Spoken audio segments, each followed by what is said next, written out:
Friday night and he's pulling them over left and right. He sorta looks like Darth Vader with his gun and his radar and his flashing blue light. He drives a government squad car full of all kinds of hardware to handle the angry mob. And with his badge on his shoulder and his gun in his holster, he'll tell you he's just doing his job. Watch out for martial law when he's out there watching after you. If he's a tool of the bankster, he's a badge-wearing gangster, an agent straight from Interpol. Watch out for martial law. He's there to prove who owns the muscle and might.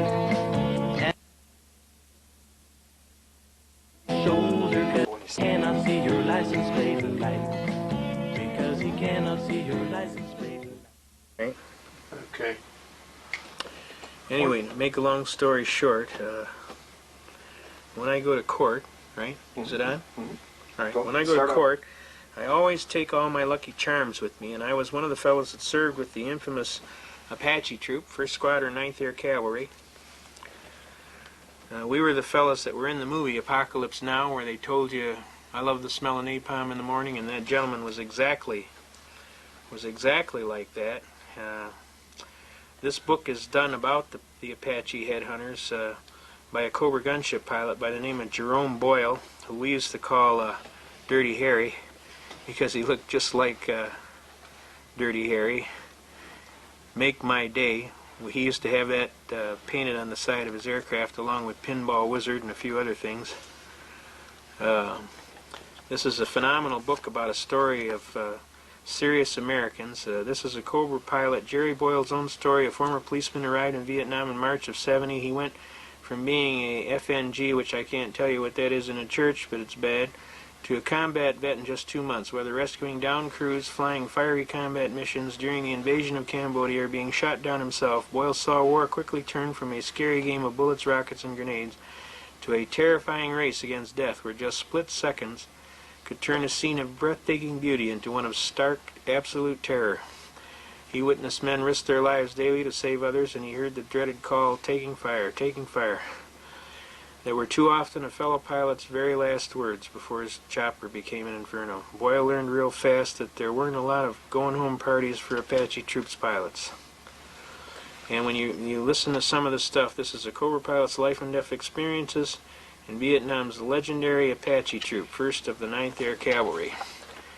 This pilot was the recipient of, he was a California native and former policeman of Ventura, California. Among the medals and decorations awarded to him for his service, and this was kind of typical of most of the people in this outfit: Silver Star, 3 Distinguished Flying Crosses, 5 Bronze Stars, 2 Army Commendation Medals for Valor.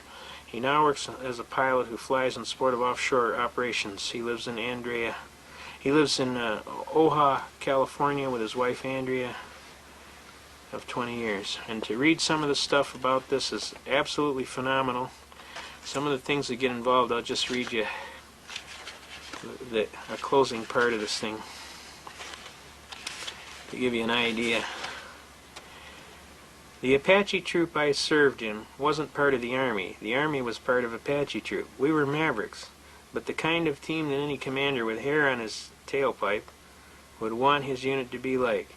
If you couldn't get what you needed to accomplish the mission through normal channels, we begged, borrowed, or stole it, usually the latter, with few exceptions. I'd follow the men of Apache Troop into hell, knowing full well, sooner or later, someone from the Blues, the Whites, the Reds, the lift platoon, or the mess section would emerge from a smoking hole, dragging the dead, smoldering ass of the devil. Now, he kind of exaggerates a little bit, but I can tell you that these men were phenomenal fighters, and it was my great privilege to serve with them. And when I go to court, I take all of my battle stuff, my Ranger stuff, my 1st Air Cav. This is from the Apache Troop logo. There's my flight wings, the actual ones I wore.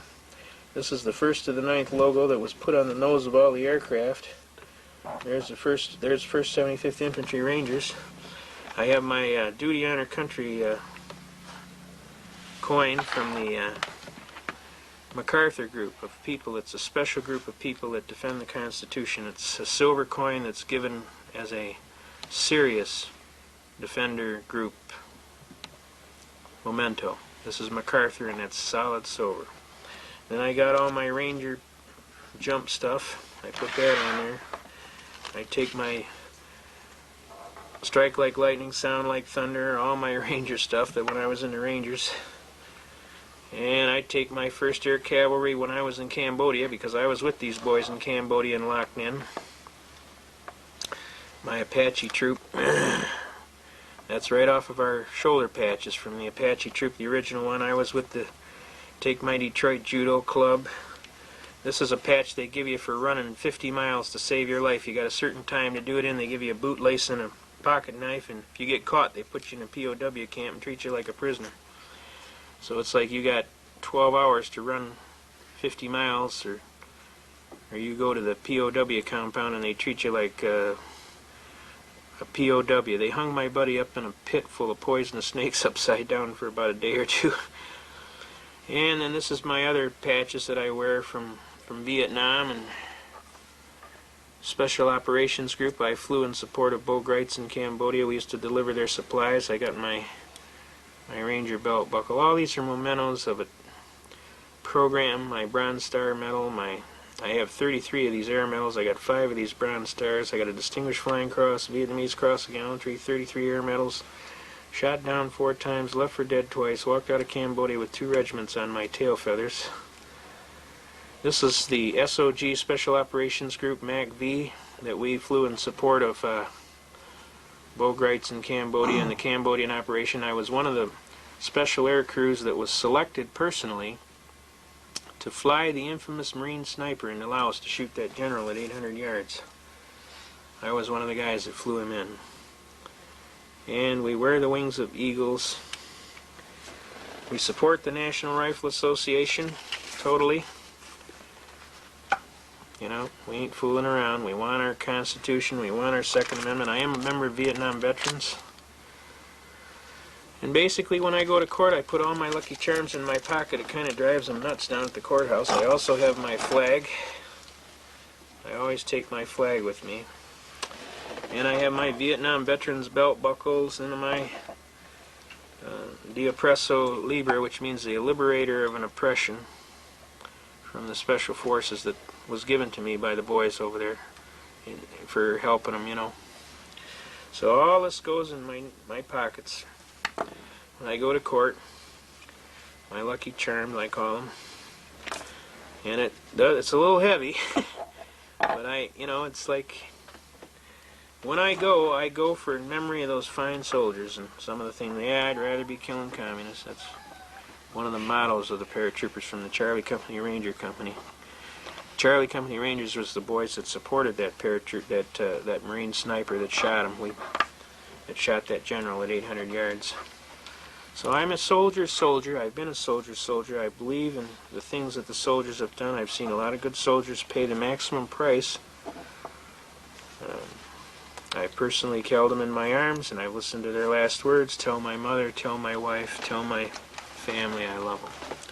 And to me, the Constitution is a very serious document, and we defend it to the death. We do not fool around when it comes to the Constitution.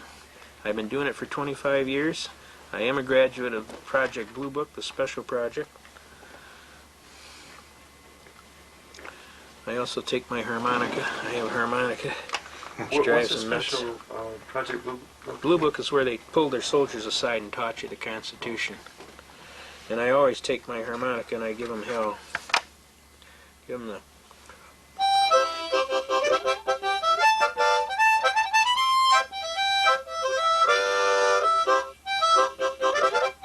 and we give it to them. Tell your Southern Air Transport story.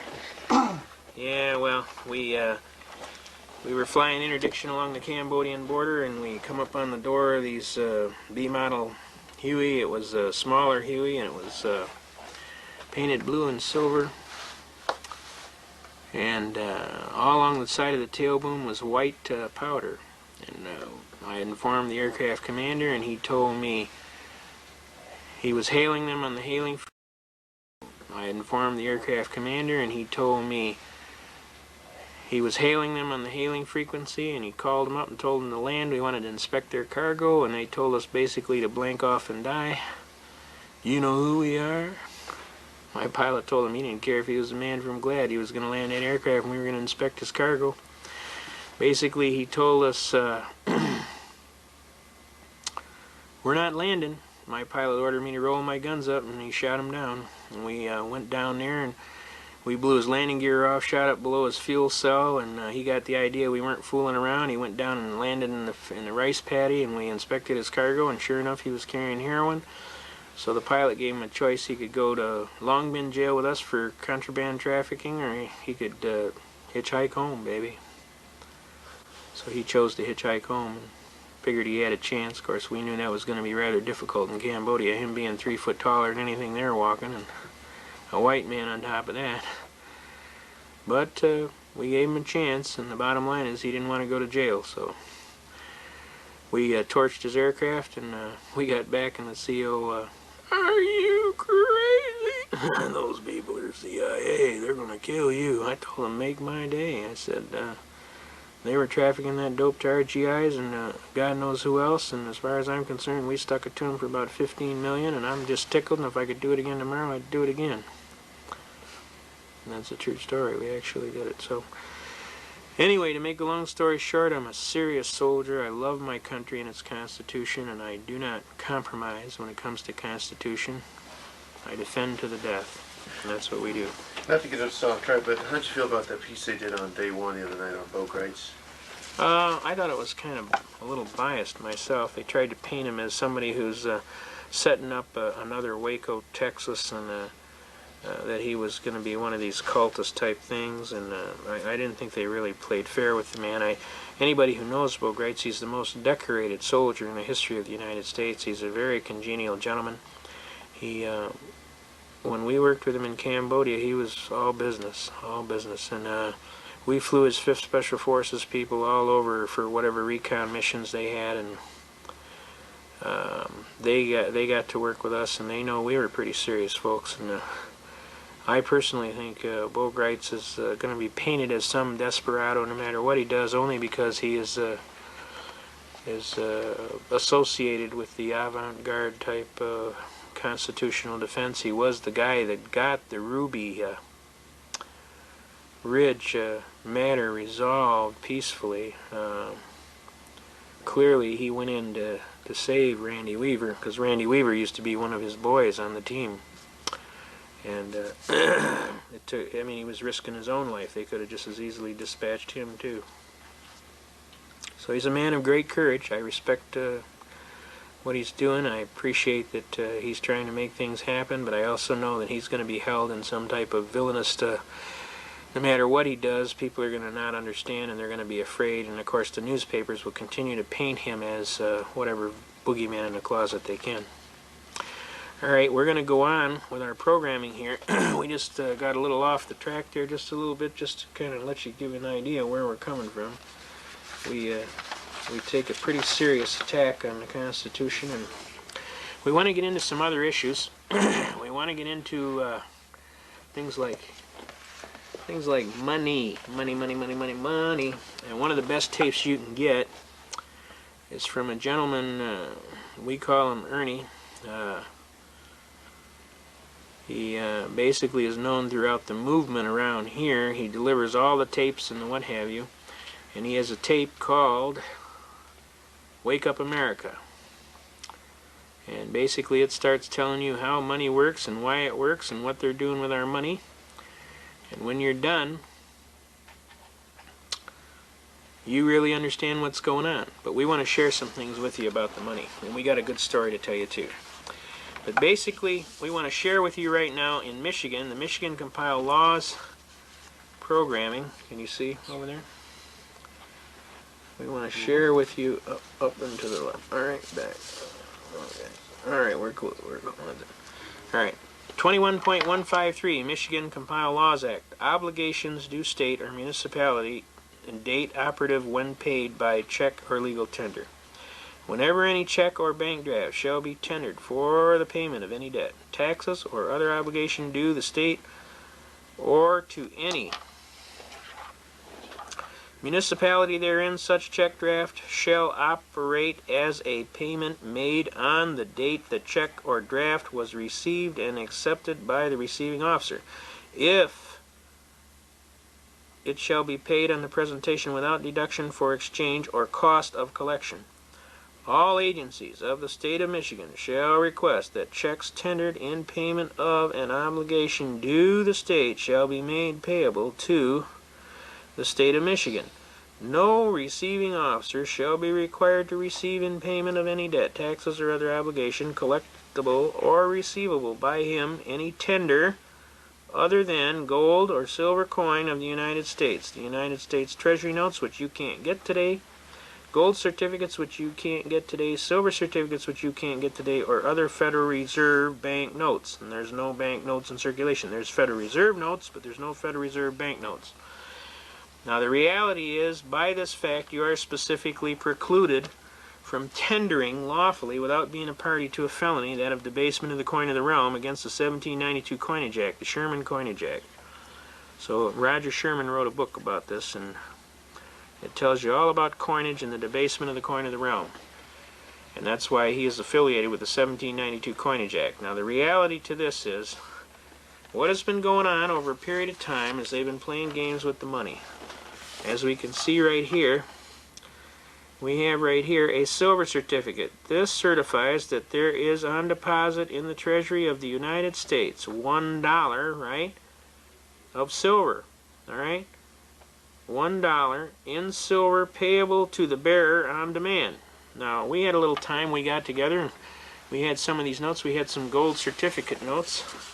Also, we got one here that says, United States note, the United States of America. Now, notice the difference here, folks. This one just says this note is legal tender for all debts public and private, but we know that that's a lie because Article 1, Section 10 of the Constitution says nothing but gold and silver coin shall be made a tender in payment of debt.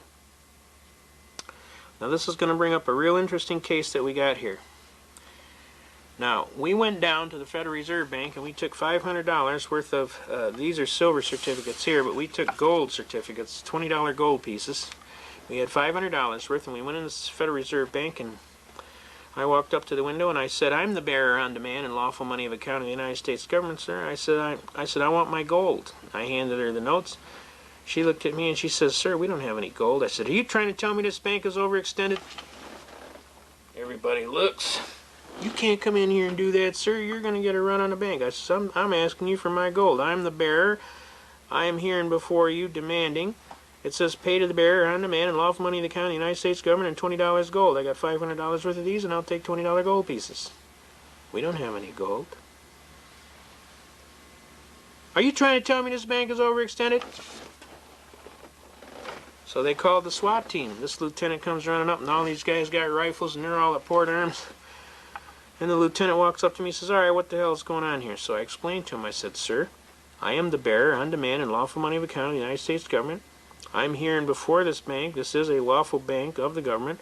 And I'm asking them to pay me, the bearer, on demand, my $20 in gold for every one of these $20 gold demand deposit notes that I have. And I have up to $500 worth." And I just asked her for the gold. She told me she doesn't have any gold. I tried to tell her, "Are you telling me this bank's overextended?" She told me, "You can't come in here and do that."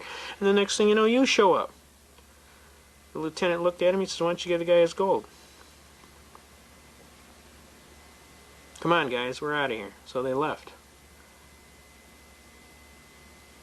They couldn't give me my gold because they ain't got any gold. But there is a contract on here that says pay to the bearer on demand. Now in this one, it's $1 of silver. In theory, the contract is there, and you could, in theory, go collect it. But upon trying to collect it, there is no gold. There is no silver. They don't have any. Now over a long period of time in barter, we have slowly been pushed into a position of impossibility to perform.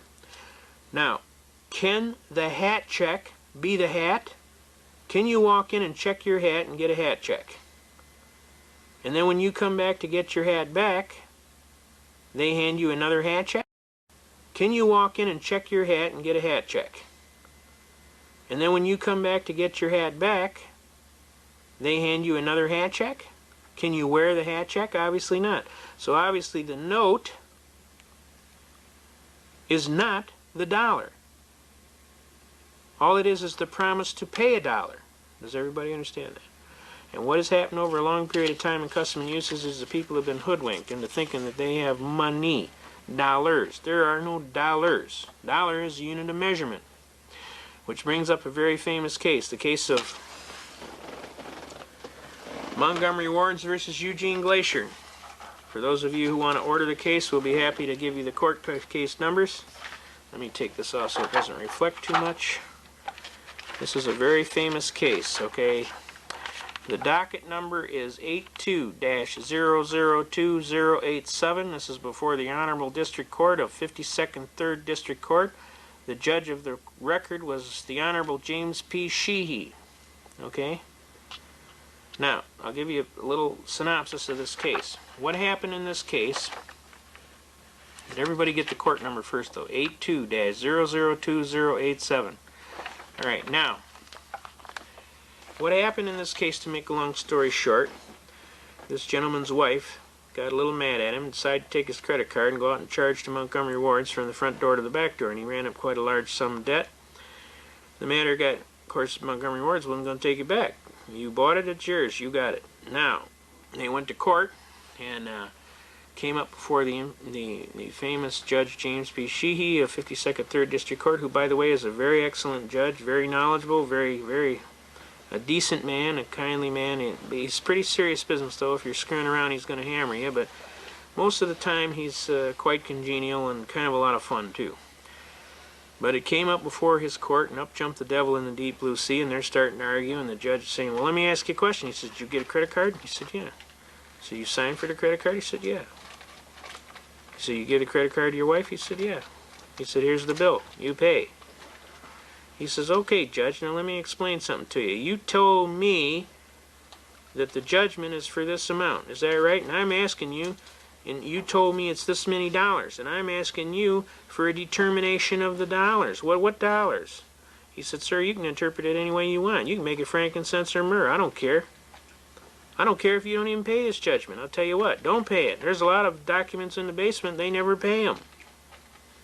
He says, don't pay it. We'll just take judgment against you, and we'll attach it, whatever we need for writs of attachment, and we're going to collect on this debt.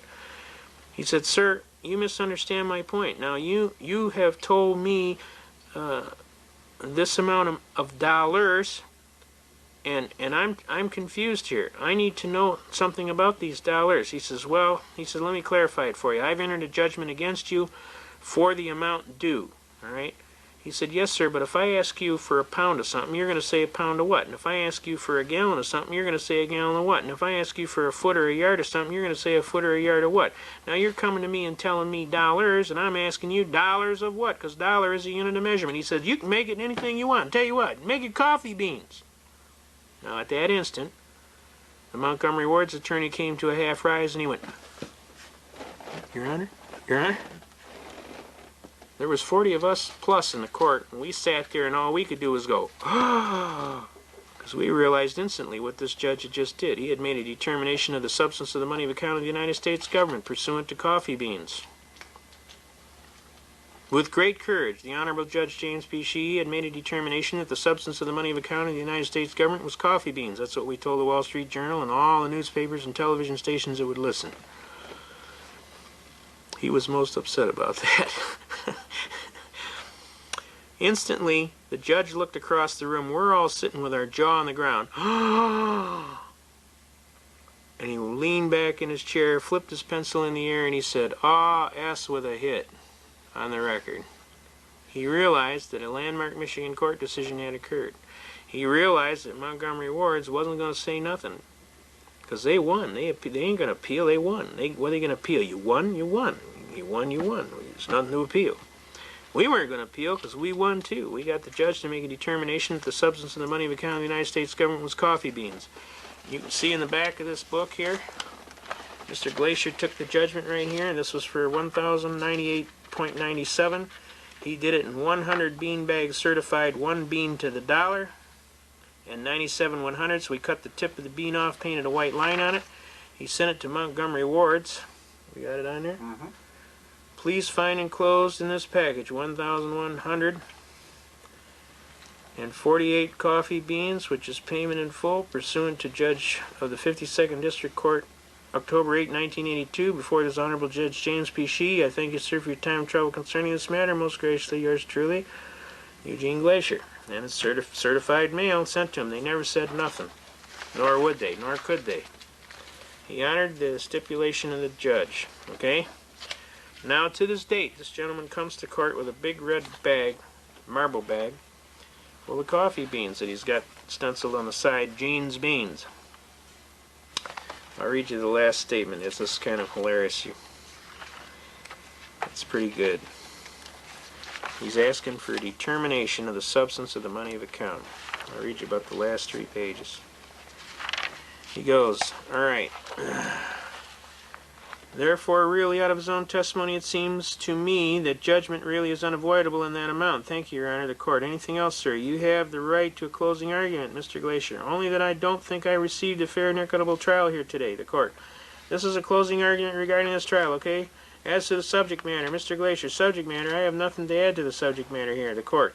The court makes the following finding of facts, that the court finds that pursuant to Plaintiff's Exhibit Number 1, that Mr. Glacier, Eugene Glacier, entered into a contract with Montgomery Wards and the company which it is a monthly account. 2, pursuant to Plaintiff's Exhibit Number 2, that the account was used by probably 99% of the time of the purchases by his wife while they were married. Number 3, that for testimony of Mr. Davison's unrebutted testimony, Mr. Davison, the balance owing on the account is $1,098.97. And the court also finds that Mr. Grossman's excuse me, from Mr. Glacier's testimony that he just recently got divorced, approximately August 24, 1981.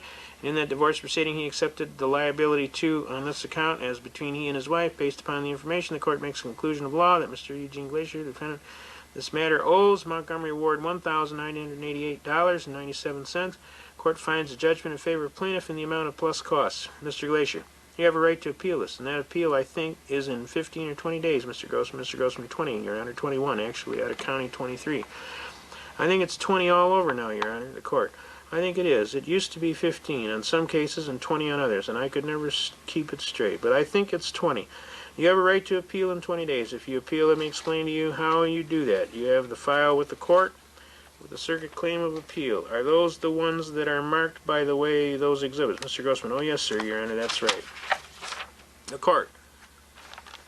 We better keep those. You can give him a copy of the other ones. By the way, you can file a claim of appeal with the circuit court in this court. You also make a request to the court stenographer for a copy of the record. A copy of the record must file within a certain amount of time that you can tell you must file, as I say, a claim of appeal, and then you have a certain number of days after that to file your appeal. Okay, claim of appeal is nothing more than a little form. I hereby claim appeal. Okay, so but the court clerks can give you more information. But if you don't file an appeal within 20 days, you've lost your right for an appeal. Any other questions before the court recesses? I'd still like to have a motion for a more definite statement. Dollars of what? Do I owe the court dollars of what? The court has made it. Now this is after he had already told them dollars of what before, and the judge told him frankincense and myrrh, and then he kept hammering away at this dollars of what, and then the court lost its cool. The court has made a judgment of $1,098.97, and however you interpret that, sir, if you want that in coffee beans, that's okay with me. Really? Okay, thank you much. And at that point, we all went, ah. And he went, O-S with a hit. He realized he threw his pencil up in the air. Now this is a magnificent case and an example. And to this day, this gentleman still pays court judgments with coffee beans. And it's a viable case. You can use the case as a reference. It's a landmark Michigan court decision. We use it thoroughly. Okay? Now, to make a long story short, Article 1, Section 10 of the Constitution is clear and specific. It says nothing but gold and silver coins shall be made a tender in payment of debt. We want to give a number out on where to get those tapes too. The tapes. It'll be on the end of the tape or at the beginning. Yeah, okay. All right. We want to make sure they get the tapes about Wake Up America. All right, now we got Article 1, Section 10 right here. For those of you who are looking for No bill of attainder or ex post facto law shall be passed. That's traffic tickets, folks. A bill of attainder is a traffic ticket. Can you see that right here? No bill of attainder or ex post facto law shall be passed. No capitation or other direct tax shall be laid unless by the rule of apportionment or census to... We'll talk about that later. That's another heavy one. All right. But Article 1, Section 10 is basically no state shall make anything but gold and silver coin a tender in payment of debt. Right here. No state shall enter into any treaty. Oh, wait, no, that's not right. Article 1, Section 10. Section 8. It's Article 1, Section 10. No state shall make anything but silver coin. It's on the bottom of the page. All right, where's that? Oh, that's 9. That's why. Article 1. No, that is. It's towards the bottom of the page.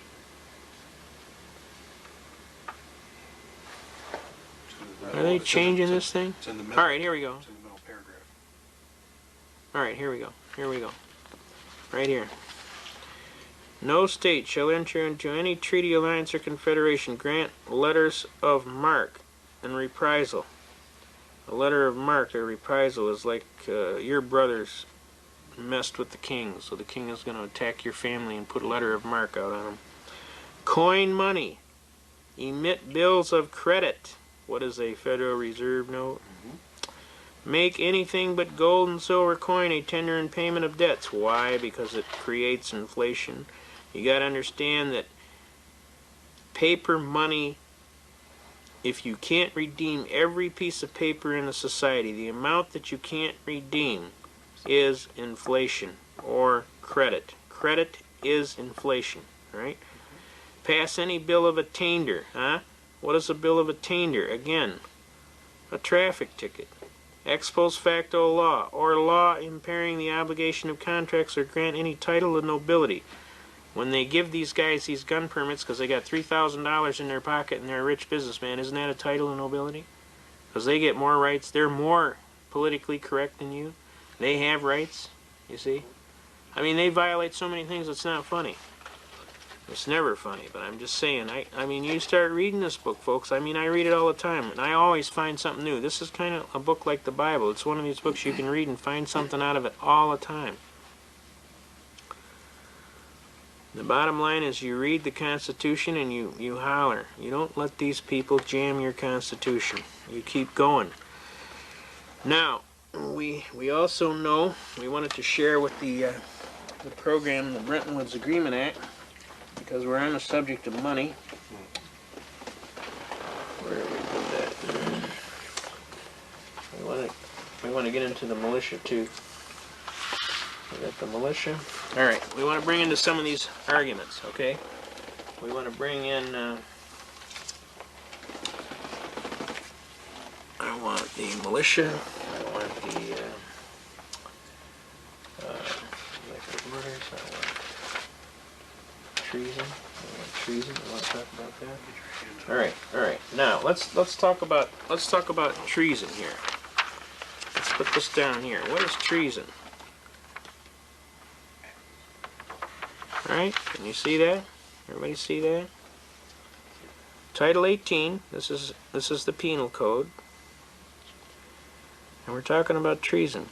Whoever owing allegiance to the United States levies war against them or adheres to their enemies, giving them aid and comfort within the United States or elsewhere, is guilty of treason and shall suffer death, or shall be imprisoned not less than 5 years and or fined not less than $10,000, and shall be impeachable of holding any office under the United States. All right?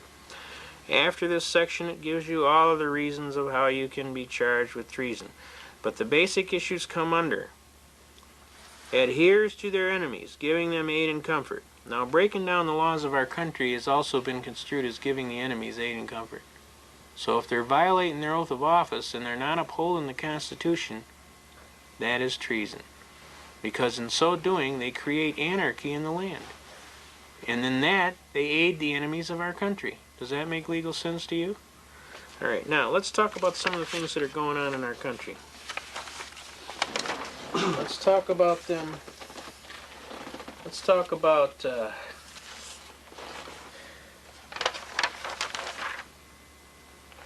is that? I just had it here. What do we have here? We just had it here. We had it here. We want to talk about these treasonous acts, and we want to talk about things that are going on.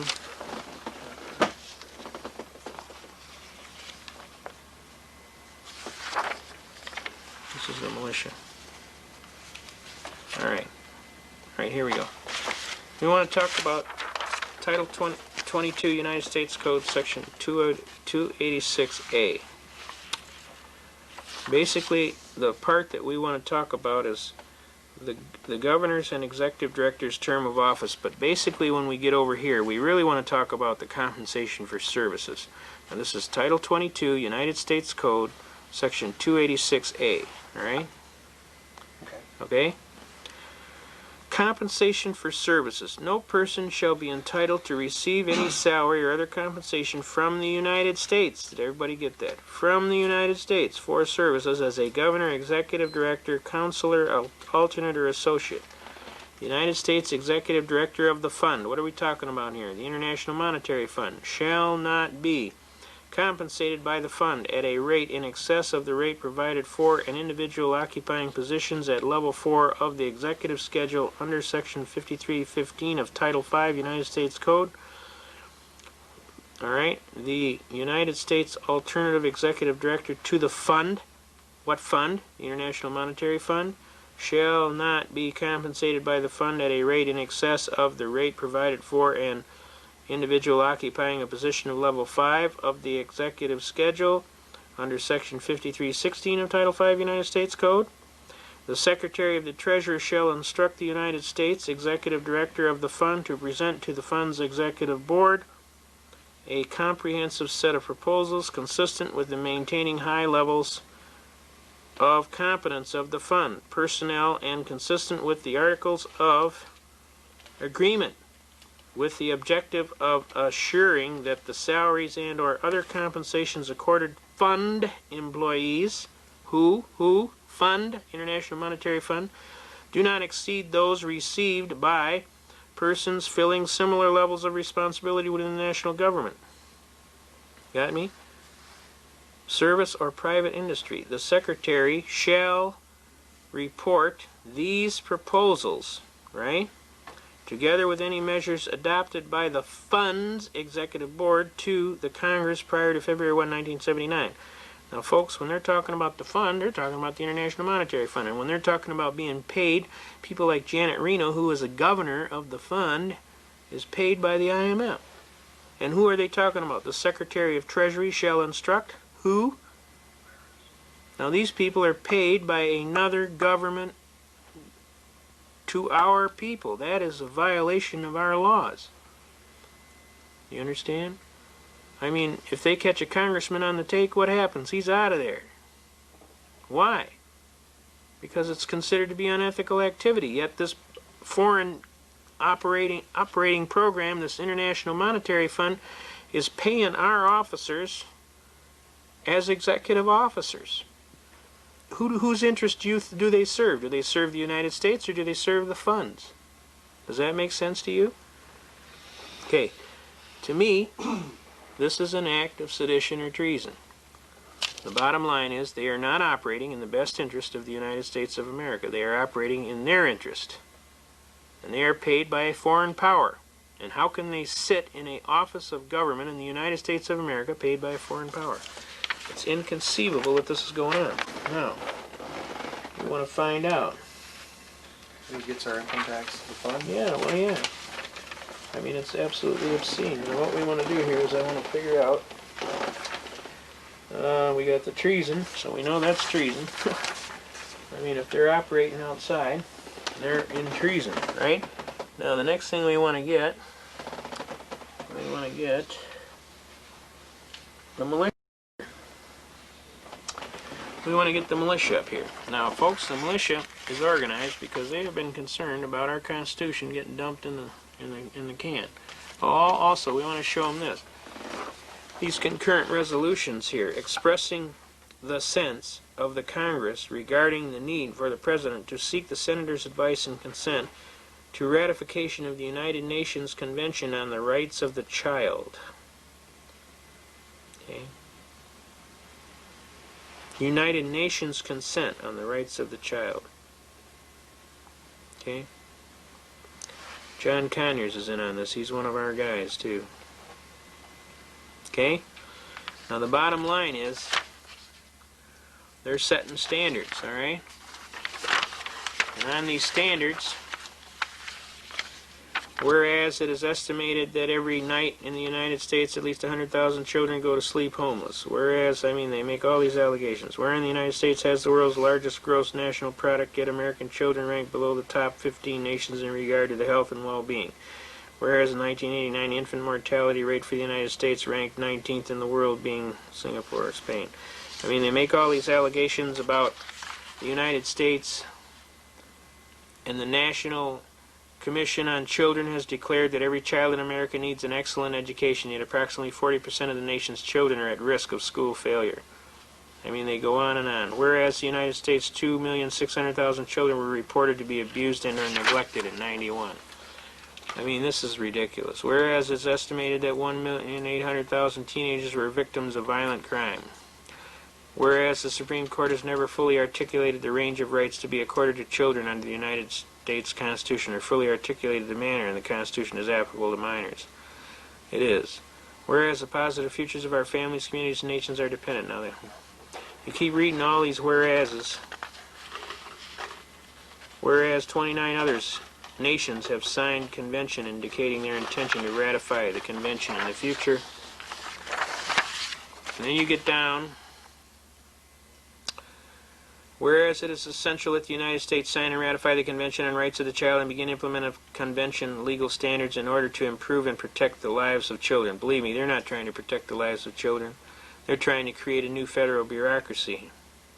Whereas at the World Summit of Children in September such and such, to sign the World Declaration of Survival, Protection, and Development of Children, which would include commitment to work and promote earliest possible ratification and implementation under the United Nations and Conventions of the Right of the Child. Whereas the House of Representatives passed a resolution during the 101st Congress urging the President to seek consent of the Senate to ratification of the Convention of the Rights of the Child. But such action having not occurred, it is necessary that the Congress implore the President to take action on the Convention now. And now they want to push it. Alright? Now, you got to understand, folks, they're not doing this for the children, believe me. They're doing it because they want to create some new kind of problem.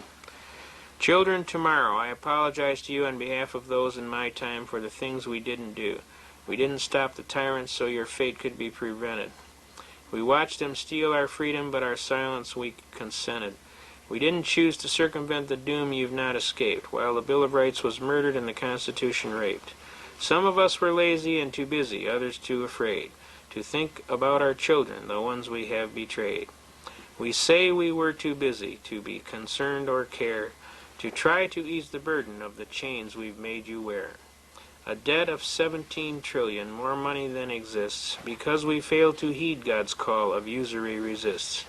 We could have been good shepherds when the wolf got in the fold, yet watch the flame of freedom die, which leaves you in the cold. We changed our great republic, which was forged in blood for liberty, to a socialist welfare state which we call democracy. I'm sorry we were so timid, betrayed by a selfish generation. We left yet a remnant of a free and prosperous nation. I'm sorry for our action, like sheep we have behaved. We could have left you freedom, instead you are enslaved. Children of tomorrow, descendants of our land, I'm sorry we allowed this fate, you now must understand. Children of tomorrow, educate yourself if by reading the Bible to break the chains we left you with maintain. God's 10 Commandments, use reason, logic, and common sense. Suffer the little children to come to me, for such is the kingdom of God. Dennis Byron. This come off of the Amateur Radio Freemen's Bulletin Board, August, September 1992. End of transmission. So I think you can see here At one time they pretend to do all this, and yet on the other they do all that. So I thought this was very poignant thing to put out on the air and try and hammer across, okay? Now we want to cover some other things. We want to cover the Brentwoods Agreement Act. And, we're trying to hustle up here. What do we got down there? Let's see. Hang loose here, just a second. I'll pull it. We'll find it. That's the treason statutes, the 22 USC. We want to go for, that's Erie Railroad versus Tompkins. That's the last thing I want to cover. United States. We got Marshall versus Kansas. We got constitutional arguments. We got civil rights. We want to share so many arguments. Oh, yeah, we want to cover the 1-207. Remember I told people about the 1-207? Alright. We want to cover about the 1-207. Remember I told you sign your name 1-207 UCC 1-207 without prejudice. This is it right here, folks. This is the 1-207 Uniform Commercial Code. Can you get that? Okay. Got it? Alright. This section provides machinery for the continuation of performance along the lines contemplated by the contract. What contract? The bankruptcy contract. Despite, that's in 1933, pending dispute by adopting the mercantile device of going ahead with delivery, acceptance, or payment without prejudice, under the protest, under reserve, with reservation of all our rights, and the like. All of these phrases completely reserve all rights within the meaning of this section. This section, therefore, contemplates that limited as well as general reservations and acceptance by a party may be made, subject to satisfaction of our purchaser, subject to acceptance by our customer, or the like. This section does not add any new requirement of language of reservation where not already required by law, but merely provides a specific measure on which a party can rely as he makes or concurs in any interim adjustment in the course of performance. When they say performance, they're talking about contractual performance. It does not affect or impair the provisions of this act, such as those under which the buyer's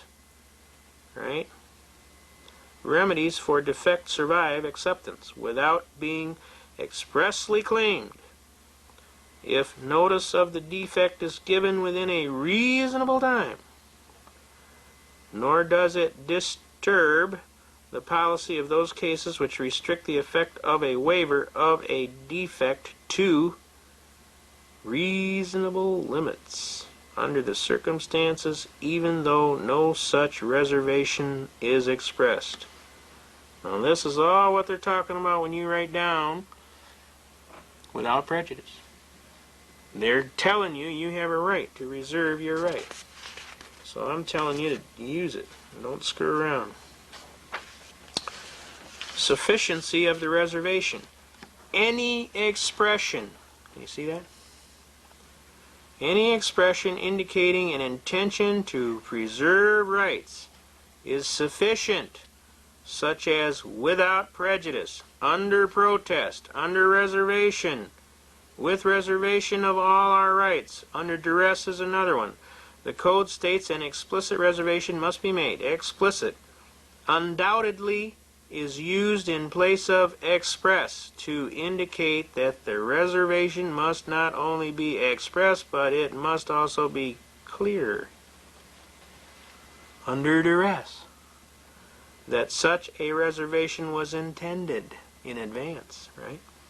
The term explicit as used in UCC 1-207 means that which is so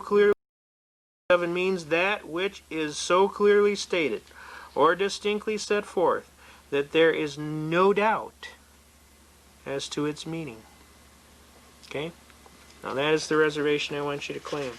I want you to screw around. I want you to use your head for something other than a hat rack.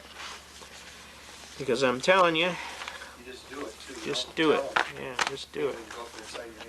Yeah, you don't tell them nothing. You sign it and you walk out. When they ask you what that is, just say that's something I put down on my signature every time so I know it's me. Okay? You're not, If they say you didn't learn all this stuff overnight, and you're not going to give somebody these classes overnight. Believe me. If you think you're going to teach somebody this stuff all night, you're dreaming. It takes a long time of serious study to get to the level of where you're at.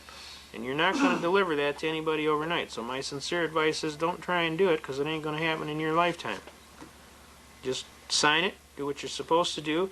If people want to listen, then you let them listen. If they don't want to listen, then you say, oh, well, I knew that. Okay? Now, let's go on here, because I got a bunch of stuff to cover, and we're running out of time. Alright, what do we got here?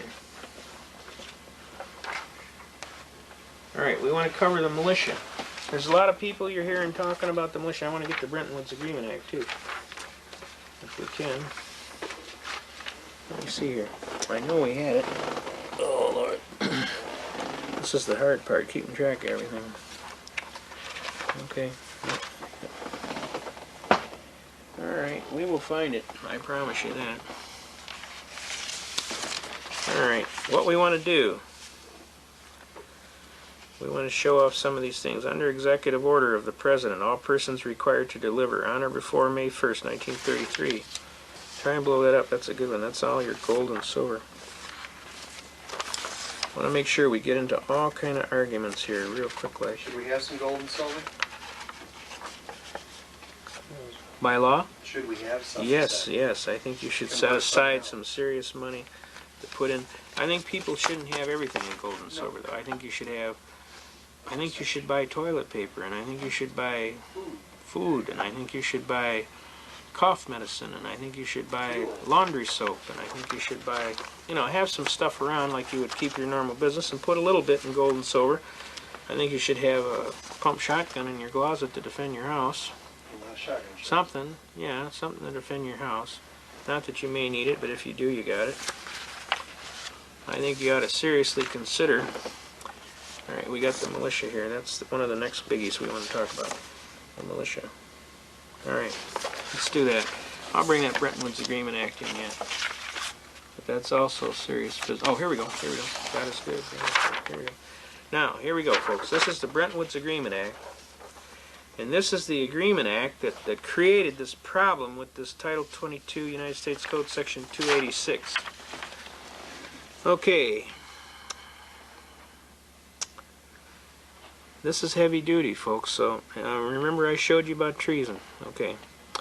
No person shall be entitled to receive any salary or other compensation from the United States for services as a government executive director, counselor, alternate, or associate, right?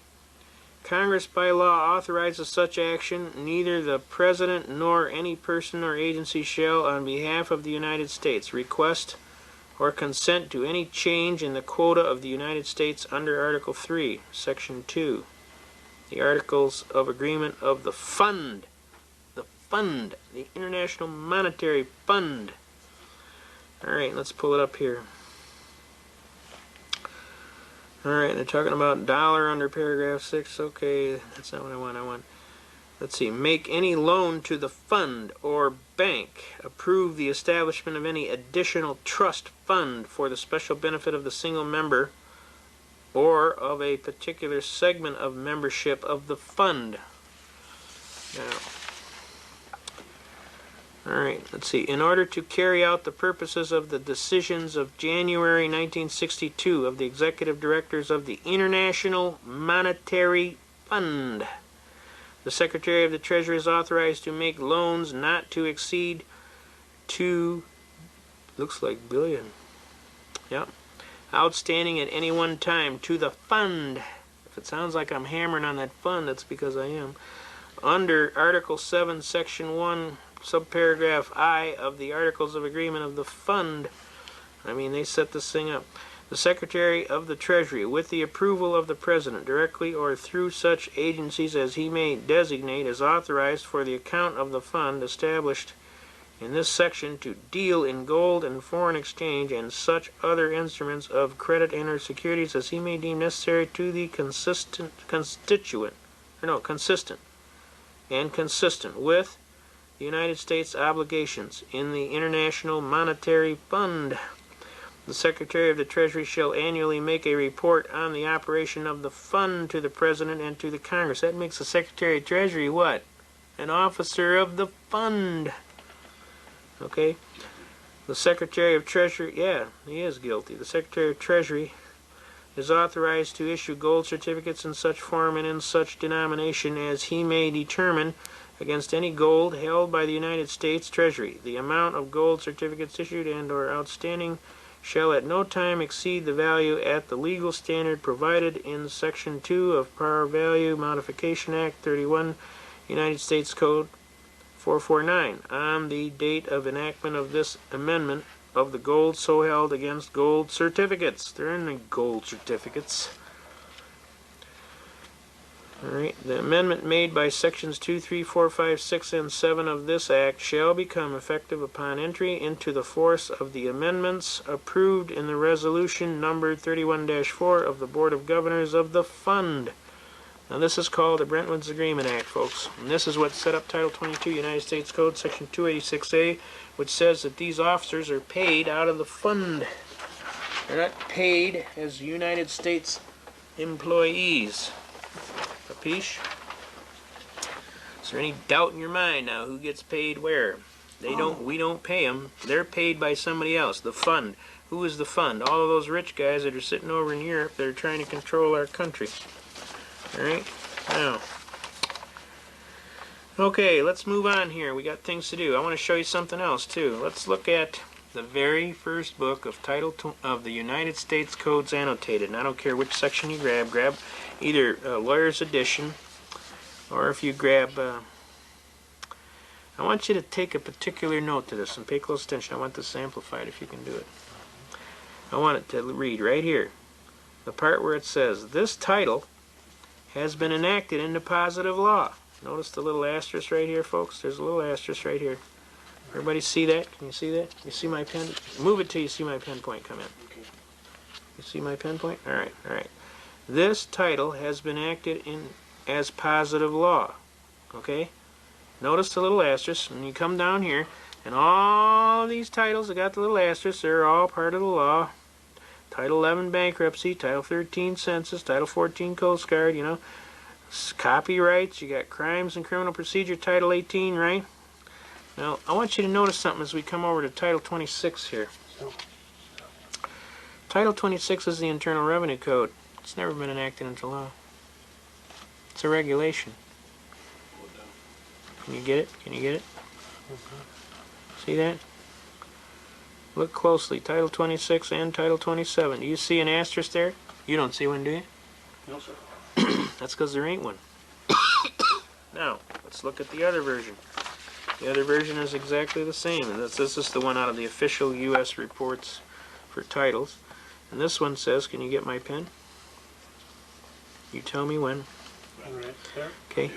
This title has been enacted as law. Look at all the titles that got an asterisk. You'll notice again, Title 26 and Title 27, Zippo. No asterisk. Everybody see that? Real clear? Pull it over. No asterisk. Obviously, it's never been enacted as law. How could it be? I'll tell you how. I got a case over here called Erie Railroad versus Tompkins, and I'm going to bring it to your attention. Erie Railroad versus Tompkins is a magnificent court case. Basically, what this court case did, this court case is recorded at Volume 304, United States Reports, page 64. This is the start of the case. That's 304, Volume 304, United States Reports, Section 604. Now, what this case does is it sets up a duality of citizenship. There are the citizens that live at the citizenship.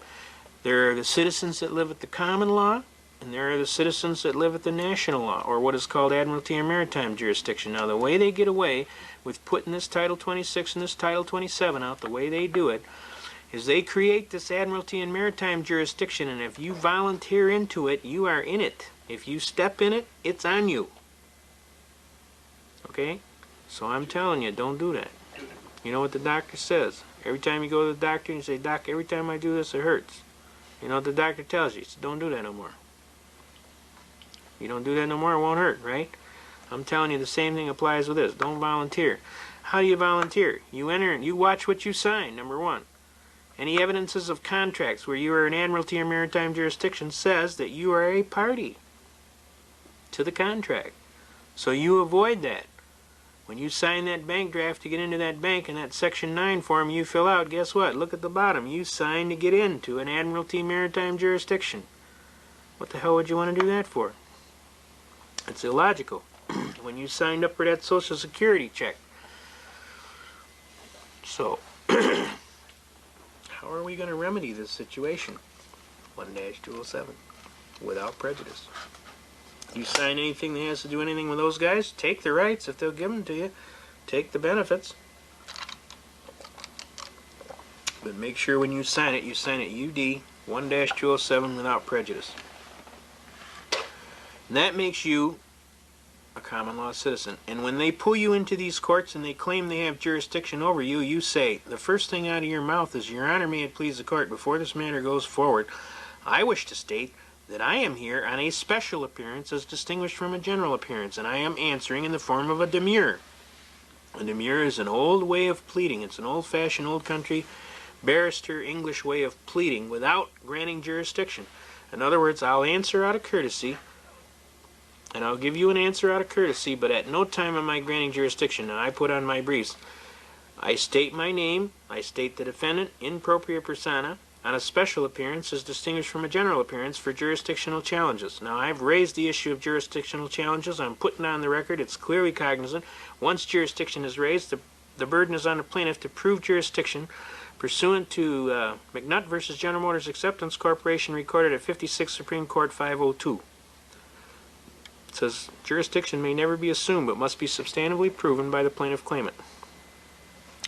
They don't prove it in a timely fashion, laches incurs. Laches is a species of action wherein a party of reasonable intelligence and integrity having a right to take an action as is prescribed by law, and having failed to timely do so, loses all right to proceed. So if they don't prove it timely, motion to dismiss, Your Honor, failure to state a cause of action for which relief can be granted, and I'd kind of like to collect my costs and fees for having to defend this frivolous case. Does that make sense to you? All right, now, let's get into this Erie Railroad case. This is a railroad case. What it's about, the guy was walking down the track and a board was hanging off the end of the train and whacked him upside the head. He tried to sue in the state courts. The state courts hammered him. So what happened was Erie Railroad had flipped around and they tried to sue him in the federal courts to get back at him. And they thought they were pulling a fast one. And what happened was the case bounced back on them. And guess what? When it bounced back, it created a very, very dangerous thing. Now, before this, I want you to understand that for 100 years of law, this case was the one that was the leading case before this. And this was called McCulloch versus Maryland, the state of Maryland. This is a very leading case. This is the most heavy case. It comes in 2 sections. That tells you how thick it is. So you're going to be reading for a while. This case upheld for 100 plus years, practically almost 100 years. This case is recorded at, where are we at here? Where is the site? The site is, come on, give me a break. It's page 316. What is the volume? You guys are messing with me. You see a volume in there? Well, let's see what they call out here. They call up the beginning of the case. Well, we'll get you the volume. I should know it by heart, but I don't. Let's see if we can get it. It's a 1819 case. It is an old case. And it upheld for years the single citizenship relationship. And it deals with corporations. The power of establishing a corporation is not a distinct sovereign power or end of government, but only the means of carrying into effect other powers which are sovereign. whenever it becomes an appropriate means of exercising any of the powers given by the Constitution to the government of the United Union. It may be exercised by that government. Now, basically, it sets up relationships. The Bank of the United States has constitutionally a right to establish its branches or other offices in discount and deposit within any state. All right? The state within which such branch may be established cannot, without violating the Constitution, tax that branch. All right? Now, it goes into some heavy arguments on taxes and some other arguments on programming, but I'm telling you here, this was the law of the land. I want to get a cite on this for a reference. This book was so old when we got it from. It should say what volume it is, but it doesn't. Normally they put it in the case and then they'll cite it one time and then they'll say everything after that supra. They stated it at the beginning. Alright. Volume 4. Volume 4. No, wait. That's not really a good... That's probably... See, these reporters in the early... This is 1819, folks. That's when this case came down. So this was going to be...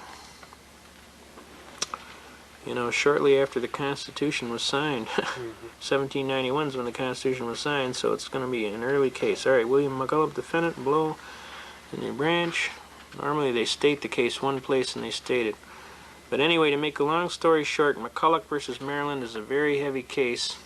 It was the law of the land, and it was replaced by Erie Railroad versus Tompkins. There is no federal... Can you see that?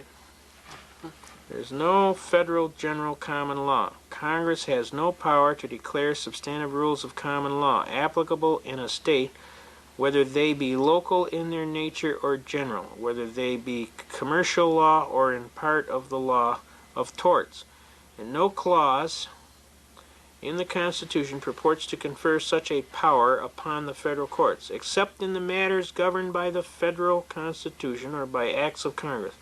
The law to be applied in any case is the law of the state. Got me? And whether the law of the state shall be declared by its legislature in a statute or by its highest court in a decision not a matter of federal concern. Now, in disapproving the doctrine of the Swift versus Tyson, the court does not hold unconstitutional Section 34 of the Federal Judiciary Act of 1789 or any other act of Congress. Title 26. It merely declares that by applying the doctrine of that case, rights which are reserved by the Constitution to the several states have been invaded. Invaded. That's why they can get away with having Title 26 without having no asterisk. They don't have to have it in law. They're claiming it's an act of Congress. And if you voluntarily enter into it, guess what? You bought the whole farm. A federal court exercising jurisdiction over such a case on the ground of diversity of citizenship. What am I talking about? Diversity of citizenship. I'm talking about dual citizenship, right? Is not free to treat this question as one of so-called general law, but must apply the state law as declared by the highest state court. Swift versus Tennyson, overruled. The liability of the railroad company for the injury caused by negligent operation of its train to its pedestrian on a much-used beaten path on its right-of-way interstate, right, along and near the rails depends in the absence of a federal or state statute upon the unwritten law of the state where the accident occurred.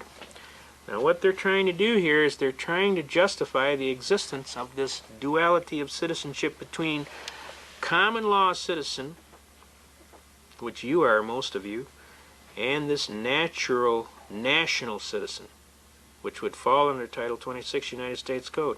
But I'm telling you to look up Section 6331A of Title 26, and you will see that the Secretary of Treasury has jurisdiction only over corporations, officers of corporations, and officers of government residing in the District of Columbia and artificial corporation, who are contractors of the fund.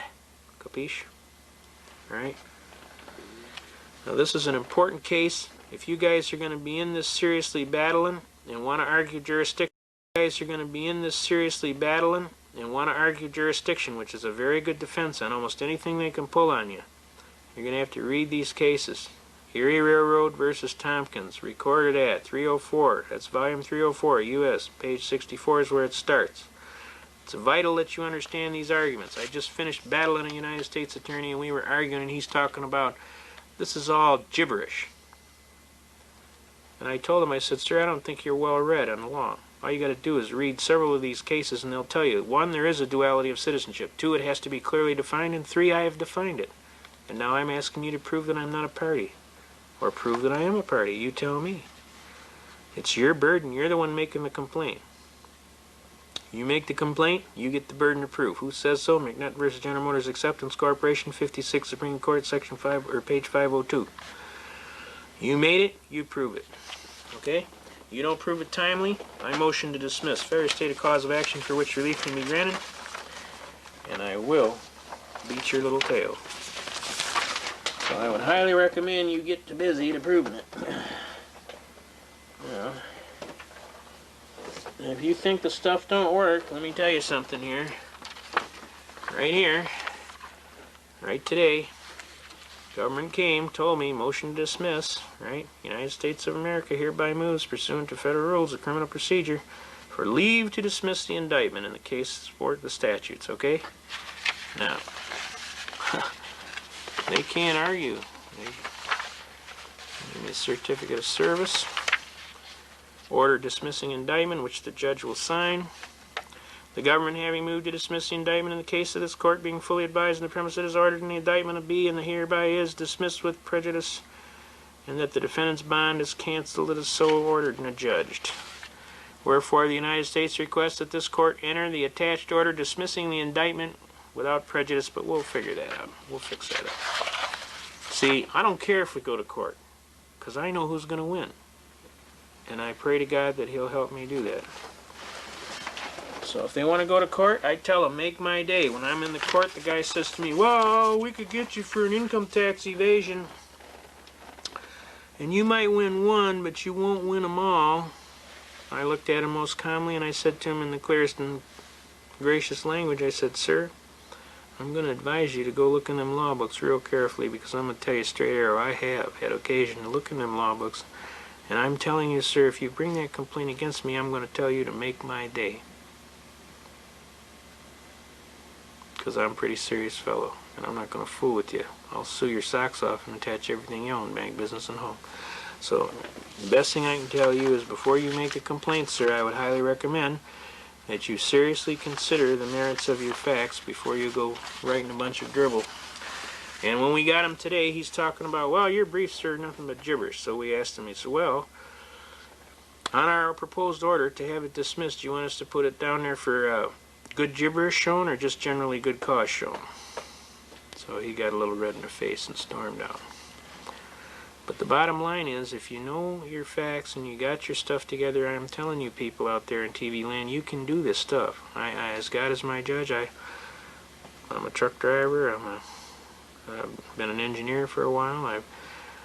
I'm a fisherman, a hunter, and a guide. I'm a regular person. I just read a lot, okay? I know people like to add stuff in the game, but I'm a regular citizen of the United States. I love my country and its Constitution, and I'm not fooling around. I want them to honor my Constitution, and I don't think that's too much to ask. I think a lot of fine soldiers paid for it. We've had a lot of patriots. Some of the finest people I've ever known have paid for it. I especially tout Donald Costu, who was the editor of the Constitutionalist newspaper and the initiator and starter of the Justice Pro Se movement in this area. He was a great man. He was a courageous man. He was found shot to death in his home with a bullet in his nose because obviously he stuck his nose in places it shouldn't have ought to been.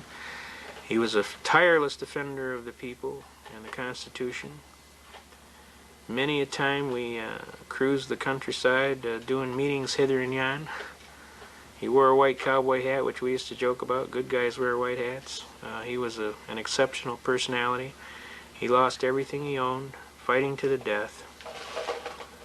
And I especially offer my serious prayers for his soul, and for the soul of all patriots who have suffered tremendous things to put on this Constitution and to keep us going. The people with the WWCR radio there, God bless you. Radio Free America, Tom Ballantyne, Bill Cooper, the infamous Jack McLam from Vampire Killer 2000. There's so serious battlers out here, folks, myself included. There's quite a few patriots all around. I can't tell you the names of the people that I feel absolutely privileged to know, because the list would be so long here it would take another 2 hours just for the tape. But I can tell you some exceptional people, and some of them are on bond and they can't be doing that, so so I'm respecting their, some of the things. The infamous Eugene May, E.J. May. There's just so many. The infamous No Tax Jim, James Gordon Lott. I mean, the names are endless.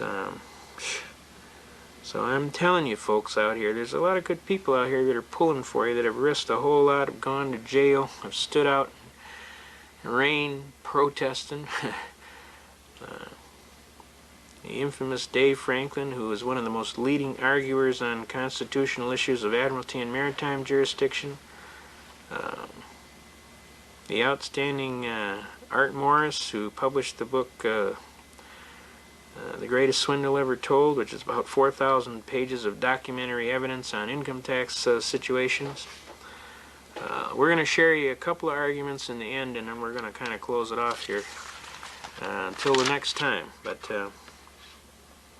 I want to thank you very much for inviting me into your home, and hopefully we haven't bored you to tears, and at the same time you will have a new love of your Constitution and your country, and that you will push like hell to make sure these people understand, hey, this is America, pal. Last time I checked, there's a flag on a pole out there, and it's an American flag. We don't want no blue flag out there. We want that American flag out there.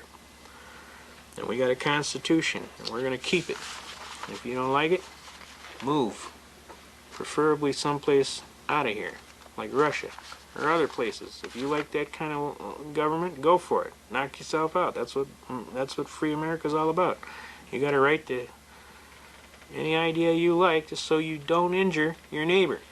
You got a right to free speech, but you can't yell fire in a crowded theater. Got me? Does that make sense? Okay.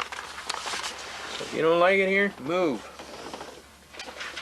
You don't want to exercise your constitutional rights, that's your prerogative, but if you get abused, don't say we didn't tell you. Because God kind of wants us to do this thing, because this is his holy land, and he's hoping that we're going to have enough hair on our tail feather to do it. Now I want to get into a couple other arguments. One of the things I want to tell you about is procedure. If you're going to go to court and you're going to be your own attorney, by the way, this is the infamous No Tax Jim. He just died, God rest his soul. The infamous James Gordon Lott. I helped the gentleman do his appeal briefs to the U.S. Supreme Court, and I can tell you he was one hell of a gentleman. He can quote Tragedy and Hope, Quigley's Tragedy and Hope from the hip, from memory. And he just passed away. Just recently he died. I want you to see how he died, too. Where does it says? He was alone when he died, Monday. And no services planned, and they cremated his body. He fought to the end. To his last day, he was on the Mark Scott program. There's another exceptional patriot, Mark Scott. I can't speak highly enough for the courage it takes to come on the radio and tell God's truth. There's a lot of people like him. Tommy McIntyre, Mike Reagan. We could get you a list a mile long. There's patriots that come on and tell it like it is. J.P. McCarthy is another one that gets on there and tells it like it is. I remember this one casual time he got Gus Hall on, and J.P. said to Gus Hall, he says, Gus, don't you get tired of losing? Because Gus was running for president on the Communist Party ticket. And Gus, don't you get tired of losing? Because Gus was running for president on the Communist Party ticket. And Gus turned to him and he said, JP, what makes you think we're losing? He said, we've implemented every plank of the Communist Manifesto. We just haven't got the guns from the people yet. And JP turned to him and said, yeah, and you ain't going to get them from the people. What do you think of that? Well, folks, what do you think of that? They're working on it, aren't they? Huh? Now, you're going to go to court and you're going to be your own attorney. You got to be sharp. You got to keep records. You go to court, you write it down. You get anything in paperwork, you write it down. You send them anything in paperwork, you write it down. You got me? You don't be screwing around on me, because I'm going to tell you some of these things got dates and times and things that you got to do. And if you don't take care of business, guess what? They ain't going to take care of it for you. You're your own attorney. If you want to be your own attorney, you got to have records. You got to keep on top of things. So every time you do something, you write it down. And you make sure you can go back and say, yeah, I remember on such and such a date at such and such a time this happened and this happened and this happened. You can construct a chronological order of events, okay? Now, also write down all important numbers to anybody that has anything that's got to be done.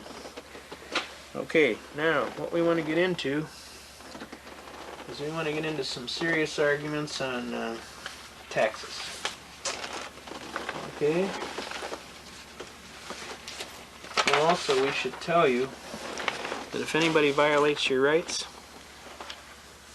okay, Title 42 United States Code, Section 1983. Everybody got this? Can you see it? Every person who, under color of statute, ordinance, or regulation, custom or usage of any state or territory, or the District of Columbia, subjects, or causes to be subjected, any citizen of the United States or other person within the jurisdiction thereof, to the deprivation of any rights, privileges, or immunities secured by the Constitution and the laws, shall be liable to the party injured in an action at law, suit in equity, or other proper proceeding for the redress. For the purpose of this section, any act of Congress applicable exclusively to the District of Columbia. Why do you think they said that? Because they're members of the fund. And they are under Title 26, Section 6331A. Shall be considered to be a statute of the District of Columbia. Now, does everybody understand about Admiralty and Maritime Jurisdiction? I know you don't, but not a little bit. They have created a duality of citizenship under the 14th Amendment. They're claiming there's common law rights, which everybody gets their Constitution, and there's national rights where you waive all your Constitution. Now, which did you want? Does that sound like a good deal? Sounds like you're being ripped to me. Here we got the 1-207. Remember, 1-207, right? All right, now. Okay. Where are we at here? We want to show Jack McLam's magnificent books too. Vampire Killer 2000 and the Aid and Abet newsletter. We need to get these out to every police officer in the United States of America. They need to understand what the heck's going on here. You get a hold of Jack McLam and his people at Vampire Killer 2000 and they will be happy to put this book out. This explains to your police officers exactly what the heck's going on. And they have an Aid and Abet newsletter that you can get. Let's get that out. Aid and Abet. Aid and Abet Police Newsletter, P.O. Box 8787, Phoenix, Arizona, 85066, right? And he has a phone number you can call him too, I think. Now, they have these vampire killers out and it tells the police everything they need to know. Also, they publish a newsletter, Aid and Abet newsletter. You want to make sure, Aid and Abet, okay? And get that to your police officers. What I like to do is when a police officer busts me for something, what I like to do is I like to enroll him in a free subscription. And you know what? He hands it out to everybody. Plus I'm doing him a service. Now if you folks don't think this is serious, I'm telling you right now, they are building these work camps, these multi-jurisdictional forces and these work camps all over. Notice that most of them are coordinated between Michigan, Indiana, Ohio, and Wisconsin. And then they got a bunch more out here in the Wyoming, Idaho, the Great West, and they got them in California.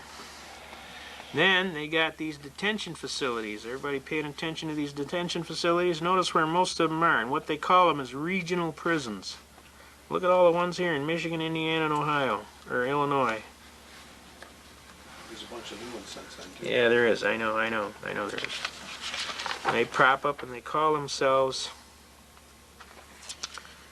Okay, and then they got battle groups, United Nations battle groups. I mean, we've had reports of Russian troops being in Michigan all summer. And we got positive sightings by people that are retired military colonels and above. And we know they were at Camp Grayling this summer. So I'm telling you folks, the time to wake up is now. Wake up, America, before it's too late. Before you lose your God-given rights to some foreign potentate who might think that you look like a sucker. I mean, you want to buy any apples off that cart? I ain't buying no apples off that cart because I know they're all rotten. Okay? Now, we want to get into... Militia? the next thing we want to get into is the militia, right? And then we want to get into taxes seriously. And that'll be the close for today. Now, those of you who have been in militia groups and everybody's getting all panicky, let's understand a few things about the militia. Whether you like it or not, you are in the militia in the state of Michigan. And I will tell you right where it says that.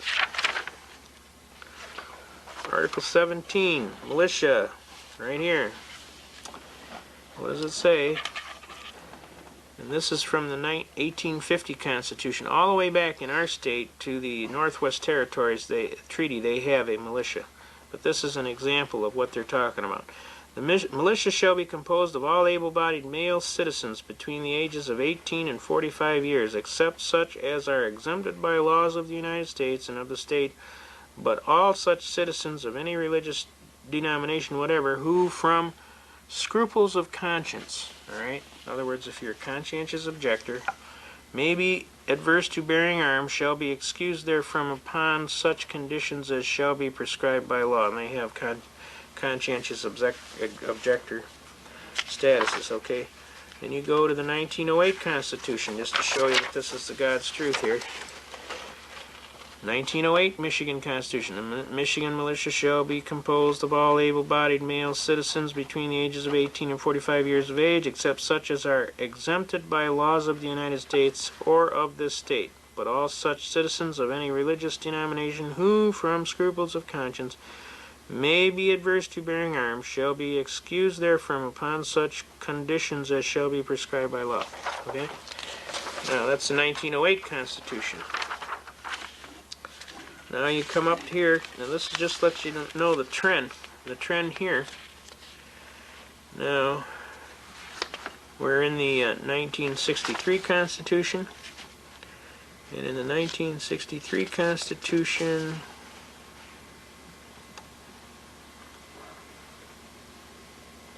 oh, I wanted to show you a little diverse thing here. This right here. Common law and statutes and continuance in Michigan. The common law and the statute laws now in force, not repugnant to this Constitution, shall remain in force until they expire by their own limitations or are changed, amended, or repealed. So the common law is prevailing. The militia, here we go. I knew we'd seen it. Now notice, folks, as the thing goes on, it gets shorter and shorter. Here's your militia. This is Article 3, Section 4. The militia shall be organized, equipped, and disciplined as provided by law. That's all you get now. Now, when you look in the beginning of this Constitution, there is a empowering statutory phrase that says, all constitutions before, everything they had in them are carried forward to this Constitution. And that's how they're allowed to do this. So, what would happen in this case, because they haven't clearly defined it here, they would have to go back in the law to the previous Constitution, which would be the 1908 Constitution, which we just read to you. Well, this one right here. So this one would be the militia shall be composed of all able-bodied male citizens 18 to 45 years of age. So that would be the controlling one, because that's as prescribed by law, just like they said. Does everybody see that? Now, the bottom line here, folks, is a lot of people are all upset about the militia. All the militia is concerned citizens that are worried about their Constitution getting flushed down the toilet. We're not putting up with that stuff. We want people to understand that we love the Constitution, we love our country, and we're not screwing around. Alright, here we go. Generally, the militia shall be organized, equipped, and disciplined as provided by law. Now let's get into that. The single section is substituted for all of this relating to the militia in the present 1908 Constitution. Remember I told you about empowering? The existing article ties the legislature down to an outmoded concept of what the militia should be. You believe that? Boy, our forefathers would be rolling over in their grave. Details as to organizing, equipping, and disciplining the militia are left to the legislative enactment in the interest of the flexibility in future requirements. Ah, does that mean future requirements, if it got nasty and down and dirty, we would have our militia come back? Sounds good to me. I could go for that. The bottom line is the people that know what's going around are not screwing around. They join the militia. Okay?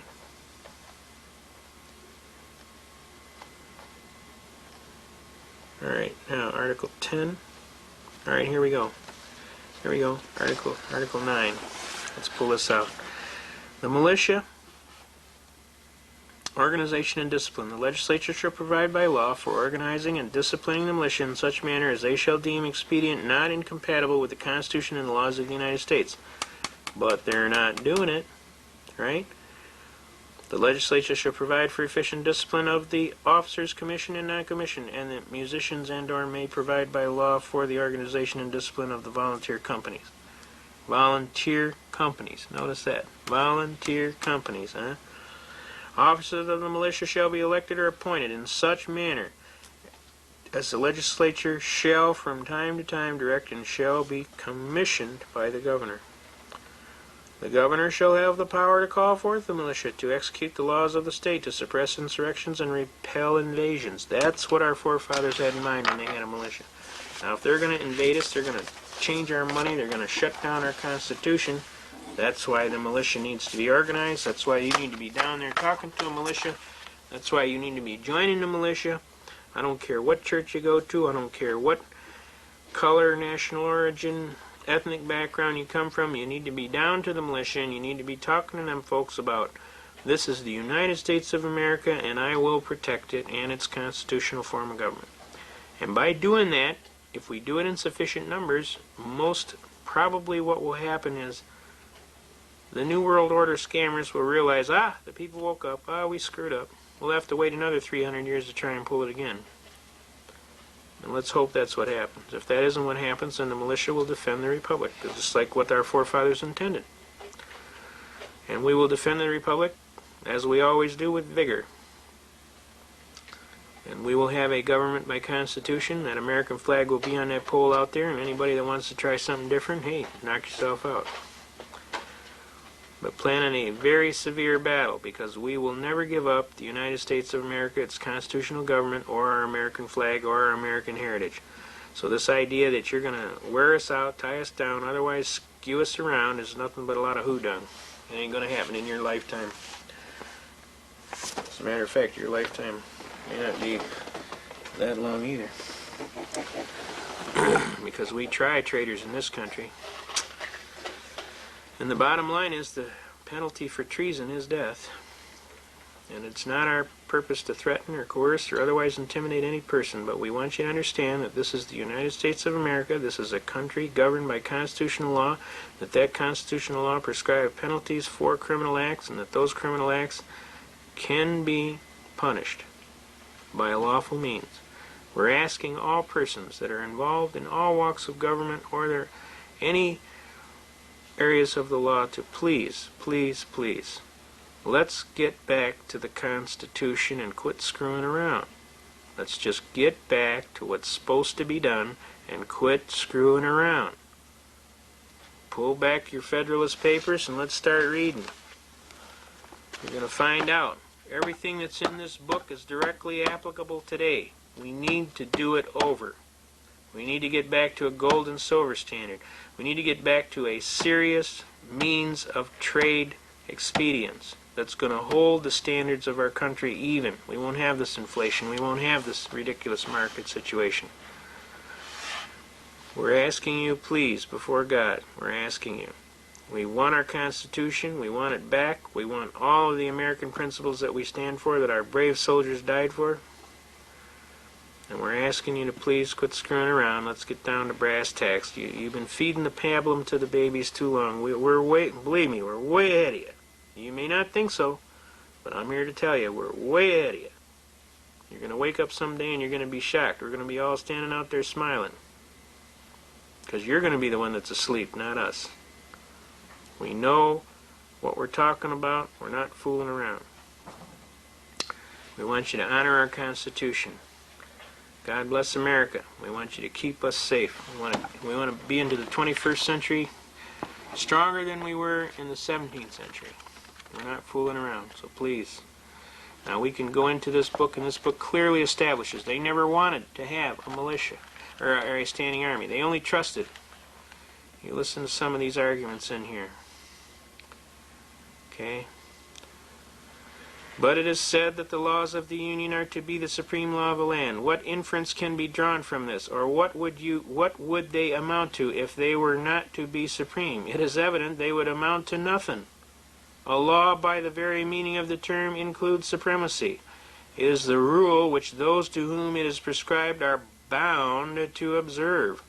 This results from every political association. If individuals enter into a state of society, of laws of that society must be the supreme regulator of their conduct.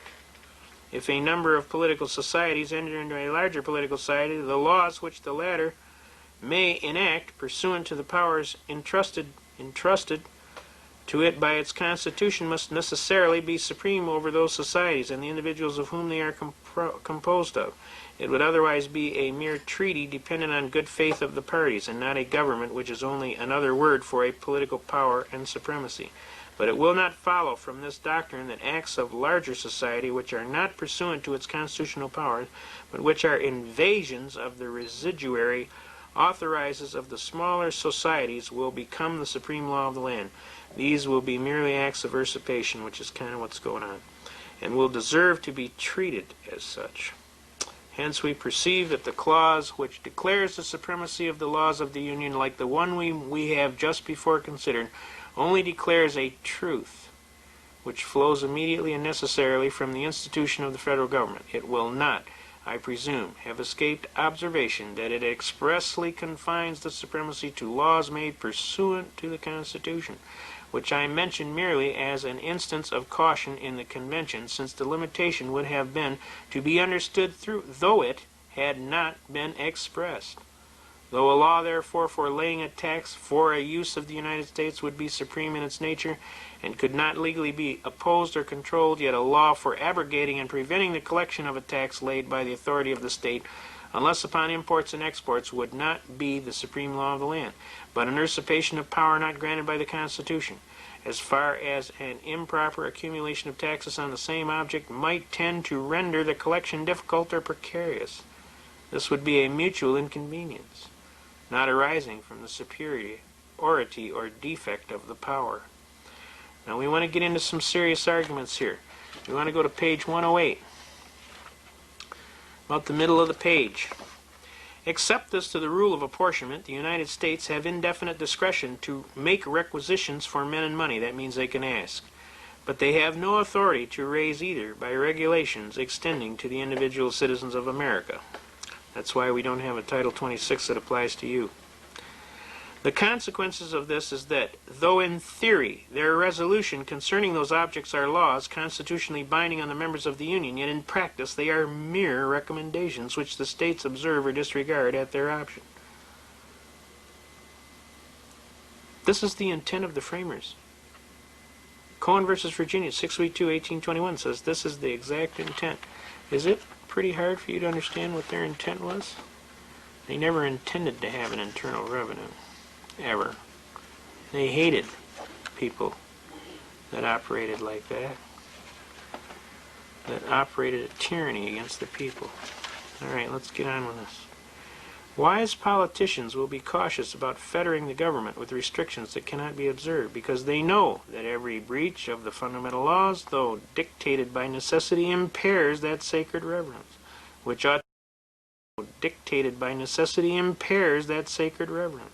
which ought to be maintained in the breast of rulers towards the constitution of a country, and forms a precedent for other breaches where the same plea of necessity does not exist at all, or is less urgent and palpable. Publius.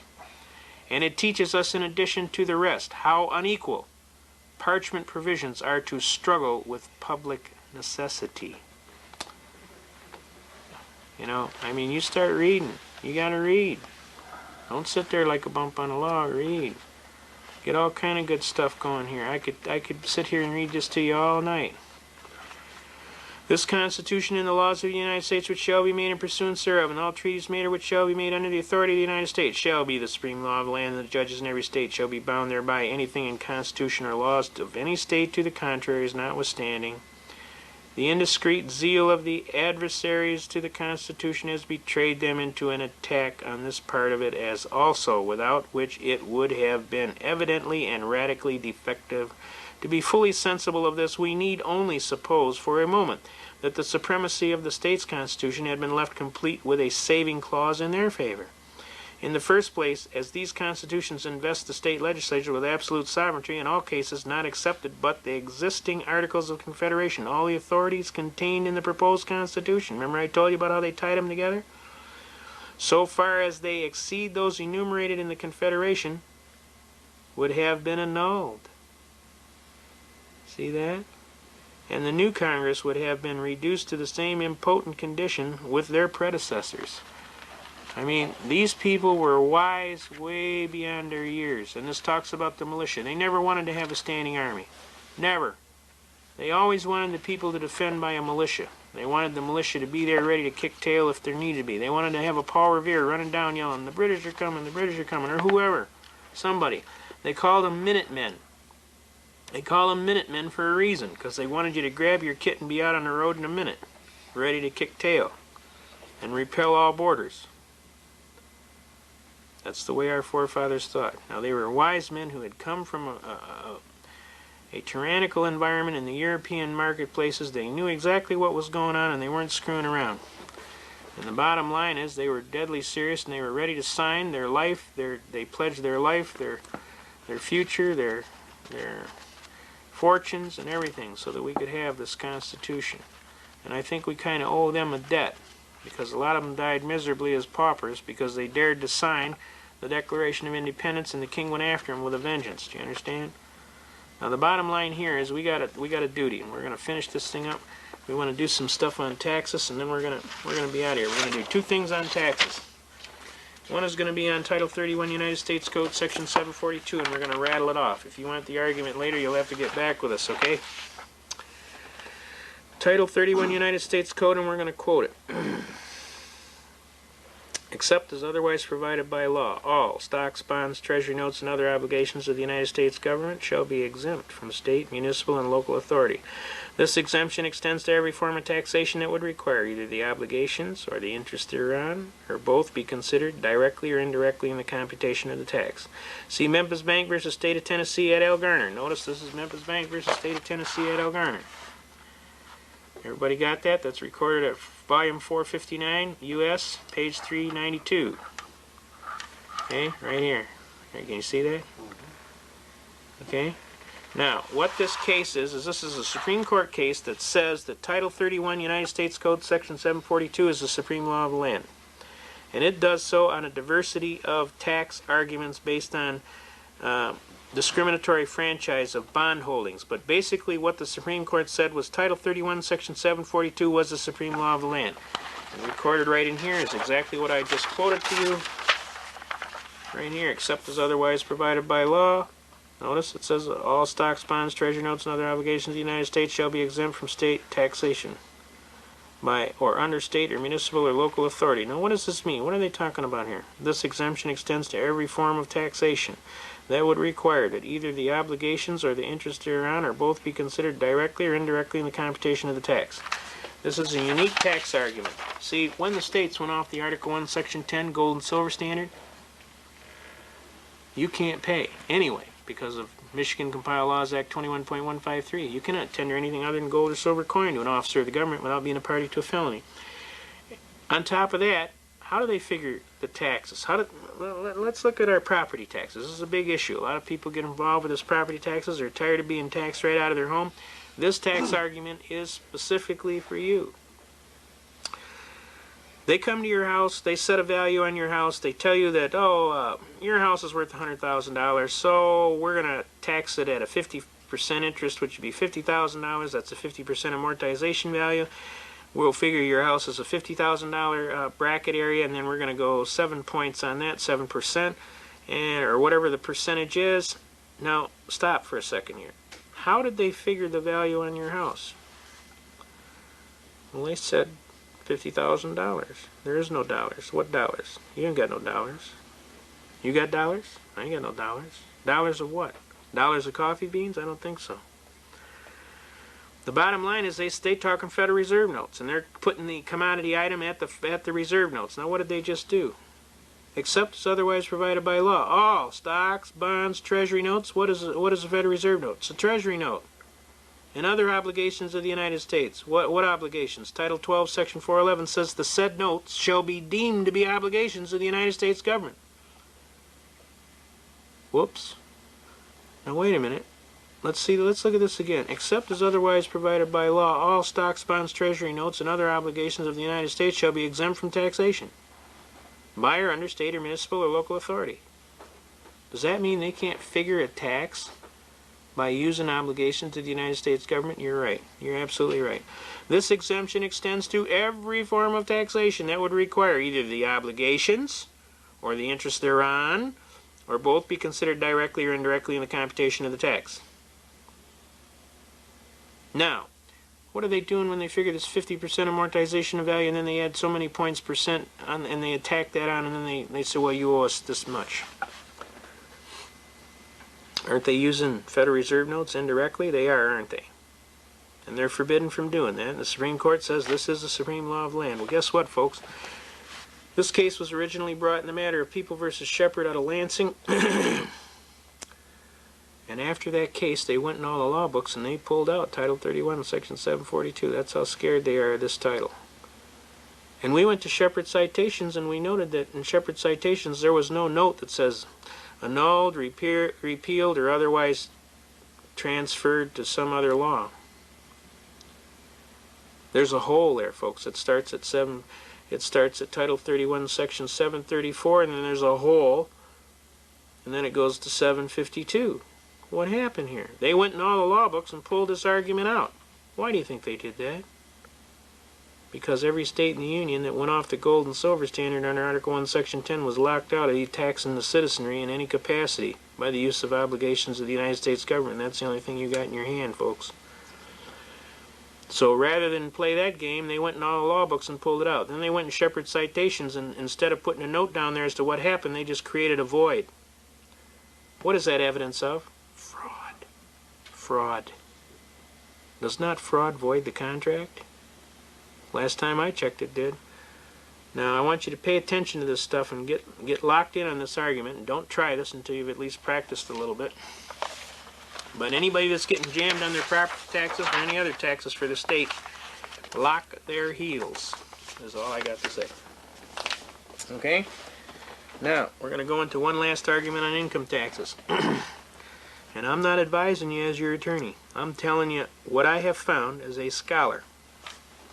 In the law books, I have found these arguments, and if you want to use them, that's your free choice. This is America. Last time I checked, you have a right under the Constitution. We've argued this before the Supreme Court, though, and it cannot be argued against. It's pretty strong. Bear with me a second here. My voice is going. Now, since the Constitution... Alright. Since the Constitution of the United States is the supreme law of the land, we got a unique argument here. It says in Article 1, Section 9, Paragraph 4, most clearly, no capitation or other direct tax shall be laid, unless by the enumeration or addition hereinbefore directed to be taken, and that's in Article 1, Section 2, Clause 2, which says income taxes and representation shall be before directed to be taken, and that's in Article 1, Section 2, Clause 2, which says income taxes and representation shall be by apportionment, which I will show you. I like to show everybody the rules. Article 1, Section 2, Clause 2. Alright? Just so everybody's on the same wavelength. Article 1, Section 2, Clause 2. Where are we at here? Article 1, Section 2, Clause 2. Representatives and direct taxes shall be by apportionment among the several states which may be included within the Union according to their respective numbers, which shall be determined by adding the whole number. Alright, we got the idea. Article 1, Section 9, Clause 4. No capitation or other direct tax shall be laid unless by the proportion to the census or enumeration as hereinbefore directed to be taken. Well, folks, they're not using the census. They're not using apportionment issue at all. They're evading it totally. Now, there's several arguments here, and it's very catchy, so I want you to pay close attention, all right? One of the arguments I want to share with you is brought by an infamous, outstanding judge, Judge Beers. He's the gentleman that actually lived the movie Cheaper by the Dozen. He went out and had 2 wives and had 12 kids by each. Man's got a lot of guts. All them kids went to college, too, I want to tell you, every one of them. I know some of them personally myself. One of them is the director of the law library at Oakland County Court. Excellent people. But Judge Beers got mad, and he called up Jimmy Carter, and he told him, look, we need to have a raise for our judges because we're not keeping up with inflation, etc., etc. And Jimmy told him, no way, Jose, and so Judge Beers filed in court the case of Evans versus Gore, recorded at 253 U.S. 245. Judge Evans sued I.R. Gore of the Internal Revenue Service because he claimed that the Internal Revenue Service diminished his salary during his continuance in office. And we all know that judges of the Supreme Court and inferior court shall hold their office during good behavior and shall receive for their services a valuable compensation which shall not be diminished during their continuance in office. That's Article 3, Paragraph 1. Wait, I'm sorry. Let's see. Let's see. Article 3, Paragraph 1. The judicial power of the United States shall be vested in the Supreme Court and such inferior courts as may from time to time ordain and establish. The judges both of the Supreme Court and inferior court shall hold their office during good behavior and shall receive at stated times for their services a compensation which shall not be diminished during their continuance in office. Well, guess what, Your Honor? They diminished my salary during my continuance in office. You'll notice that there was no diminishment specified, so all diminishment is forbidden. Okay? And since all diminishment is forbidden, I am constitutionally immune from your income taxes. The Supreme Court came back and said, excellent argument. The 16th Amendment didn't create any new taxing power whatsoever, and clearly, Judge Evans is immune from income taxes, based on the Article 3, Paragraph 1 constitutional immunity. So up jumped the devil in the deep blue sea. Jimmy Carter was most unhappy, so he had to give the judges all a raise to shut him up. And he took his wrath out on Judge Beers, and he went and published the fact that Judge Beers was a bigamist, and he kind of trashed him and got him disbarred and thrown off the bench, which I didn't think was a very nice thing to do at all, because Judge Beers was a good judge. Now, how does this affect you? Basically, this case of Evans versus Gore makes 2 basic statements. 1, the 16th Amendment didn't create any new taxing power, and 2, there was, what? An acceptable, possible immunity to the income tax, right? Whoa, I said. Let's go back to Article 1, Section 9, Paragraph 4. No capitation or other direct tax shall be laid unless by the rule of apportionment as hereinbefore directed to be taken. Didn't I have a right to be free from a direct tax on my property? A direct tax is one where I actually come in your pocket and I tax it. I had a right to be free from a direct tax on my property unless by the rule of apportionment as hereinbefore directed to be taken in Article 1, Section 2, Clause 2. Does that mean I'm constitutionally immune? It sure does. But you have to tell them and demand that it's a direct tax. You got to say it's a direct tax on my property. Now what are they going to do? They're going to come around and tell you this isn't under Title 26, this is under Title 27. And that really you're a coal miner, or you're a miner of some kind, or you're a manufacturing handgun someplace. Well, you ask them, all right, let's see the Form 4456. They'll send you to Form 4456, and sure enough, they're going to have you down under some excise tax where they're charging you under BATF for having some fraudulent claim that you're involved in mining or something that requires an excise tax, and that for the privilege of doing business, you have to pay a fee because you're a corporation, an officer of a corporation, or you reside in the District of Columbia. Now let's ask you, that's Section 6331A of the Code. Look up Section 6331A. Those are the only guys that the Treasury Department can levy against. That's the only ones. Are you any of those? No. How could that be? You're not any of those, they can't levy against you. If they can't levy against you, there's no jurisdiction over you. Got me? Does that make clear? I mean, if they could levy against you, they'd have jurisdiction. Now, if they levy against you and you pay them, guess what? You just gave them jurisdiction. You sign their documents, you sign their W-4 form, you don't put down there, like I told you, UD 1-207 without prejudice, guess what? You're in. So, you think. Now, isn't that fraud? Doesn't fraud void the contract? You need to read, folks. We need to get you down here and we need to read. There's so many beautiful arguments in here, I mean, we can just hammer them. What is income? There is no income defined anywhere in the code. Oh, Section 61A of the code says income is wages. No, it doesn't. It says Section 61A of the code says this is a list of sources from which income could be derived. Not necessarily is be, but could be. And it's compensation. Now, think about the word compensation. Look it up in Black's Law Dictionary. You're going to find out compensation, to make whole. Now, if you're out there and you painted your neighbor's barn, and he told you he'd give you $300 by Christmas, all right? You painted the barn, and Christmas came and he didn't pay you the $300. Wouldn't you have a loss on paper? You would, wouldn't you? And wouldn't you have a gain? He would, wouldn't he? Now let's say he pays you the $300. What do you got? Do you have a loss? No. Does he have a gain? No. What happened? An equal exchange of property. What happened? You changed your time of life property in labor for his consideration. You have a 0-0 balance. You aren't ahead and he isn't behind. And you aren't behind and he isn't ahead. That is compensation. That's what it means. To make whole. Now, what happens if he doesn't pay you? Doesn't he have a gain? He would have a profit, wouldn't he? A realized profit or gain. He got you to work for him and he didn't pay you, right? And you would have a loss, right? Does that make sense to you? Now, the only way you would have income, by the way they define it in Brushenberg versus Union Pacific and some of these other cases, Pollock versus Farmers Loan and Trust, first you would have to have a realized gain from some source, right?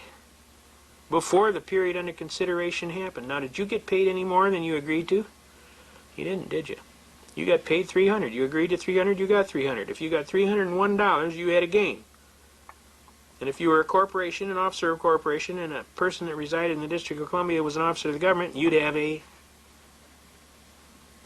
income. But you're not any of those. You're not a corporation. You're not an officer of a corporation. You don't reside in the District of Columbia as an officer of government.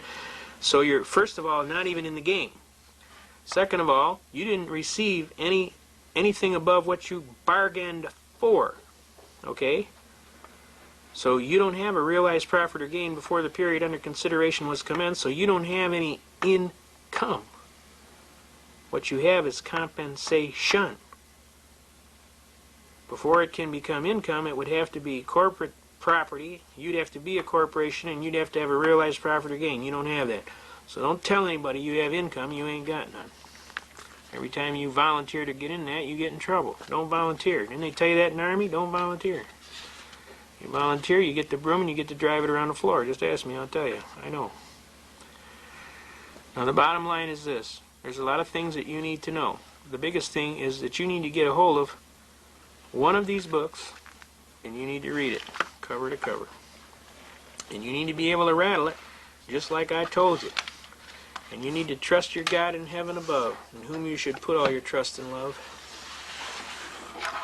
And you need to kick some tail and try and coordinate this. Program, format. You understand? Holy Bible? We got it? You need to get with the program. We can't keep screwing around like this, folks. You can't keep putting off till tomorrow. can't keep screwing around like this, folks. You can't keep putting off till tomorrow, because I'm going to tell you, there ain't going to be a tomorrow if you keep it up. You're going to have to get serious. Get hooked up on that radio station 5.065 WWCR. Go down to Radio Shack, get one of them 20 dB gain amplifiers to plug into your radio so you can make the thing work better. Plug that thing into your external antenna. It runs on a 9-volt battery. Put a damn about a 3-inch strip of coiled solder on the tip of the antenna. Go outside, throw your fishing rod over the highest limb you can when the weight comes down. Take a roll of speaker wire, 100-foot speaker wire. You can get it at Radio Shack for $3, man. $3-4. Bare the end, twist it together, tie it in a loop, put it on the other end of that fishing line, pull that fishing line up in the air, get you a 100-foot antenna, tie that baby off to your fence, come outside, take that wire, bear it off, and take it into your house and wrap it around the antenna on that 20 dB gain amplifier. You can pick up Moscow just like WXYT radio down across the street. You got a 100-foot antenna. You put on that 20 dB gain amplifier and you're going to have your signal generating 20 times the force that it would before. So even if they jam the channel, you're still going to be able to hear, okay? You need to be listening to Radio Free America, to Jack McLam, to Tom Ballantyne, to Bill Cooper, to Mark from Michigan. You know, you need to get in touch. You need to get in touch with your God. You need to get in touch with your fellow Americans.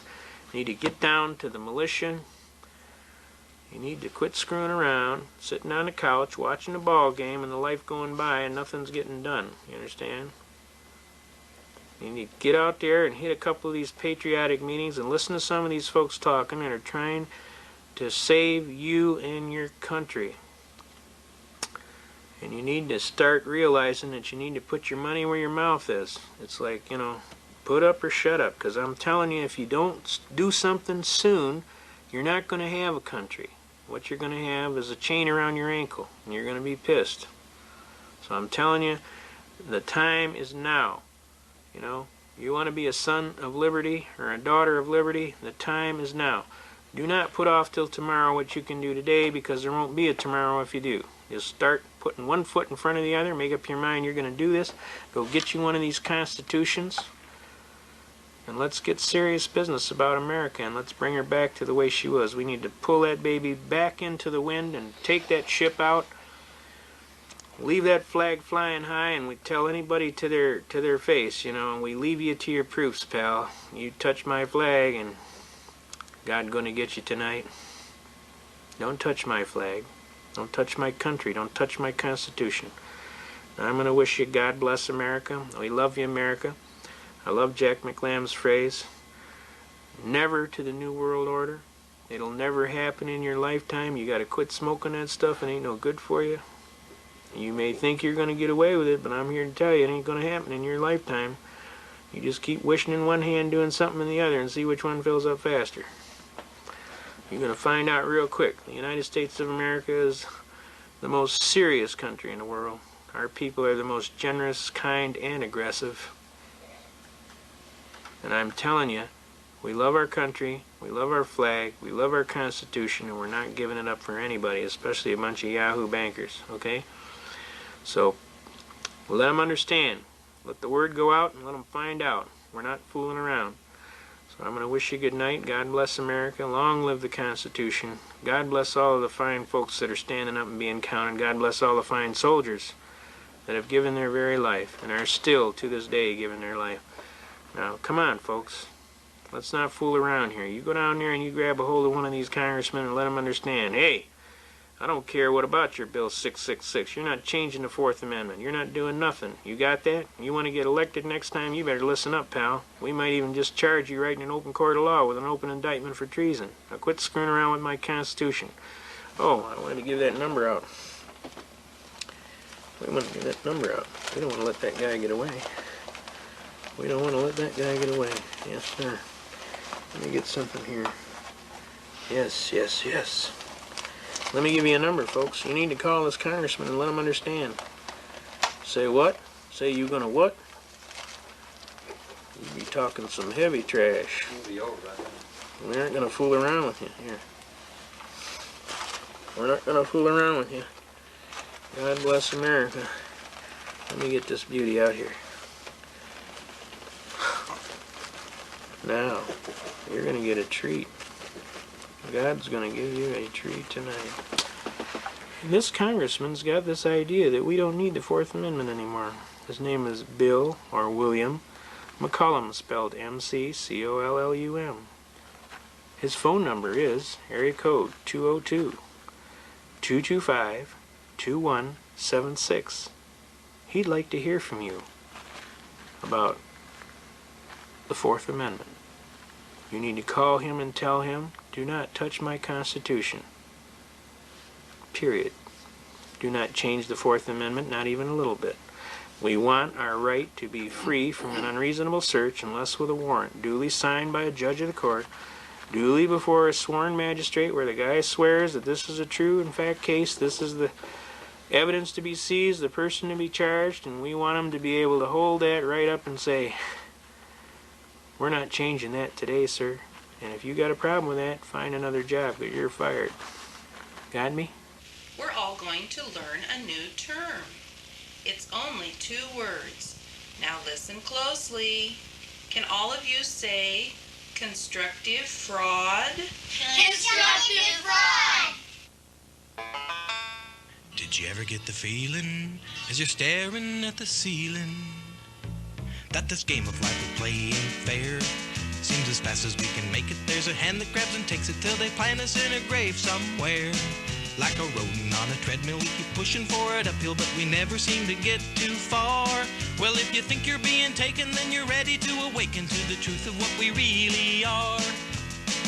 We're all indentured, servitudal slaves, overburdened and bewildered feudal knaves, who have lost our sole posterity through ignorance and apathy, and now we're being taxed out of our graves. And as long as we stay passive, we'll succumb, contented with some socialistic crumb.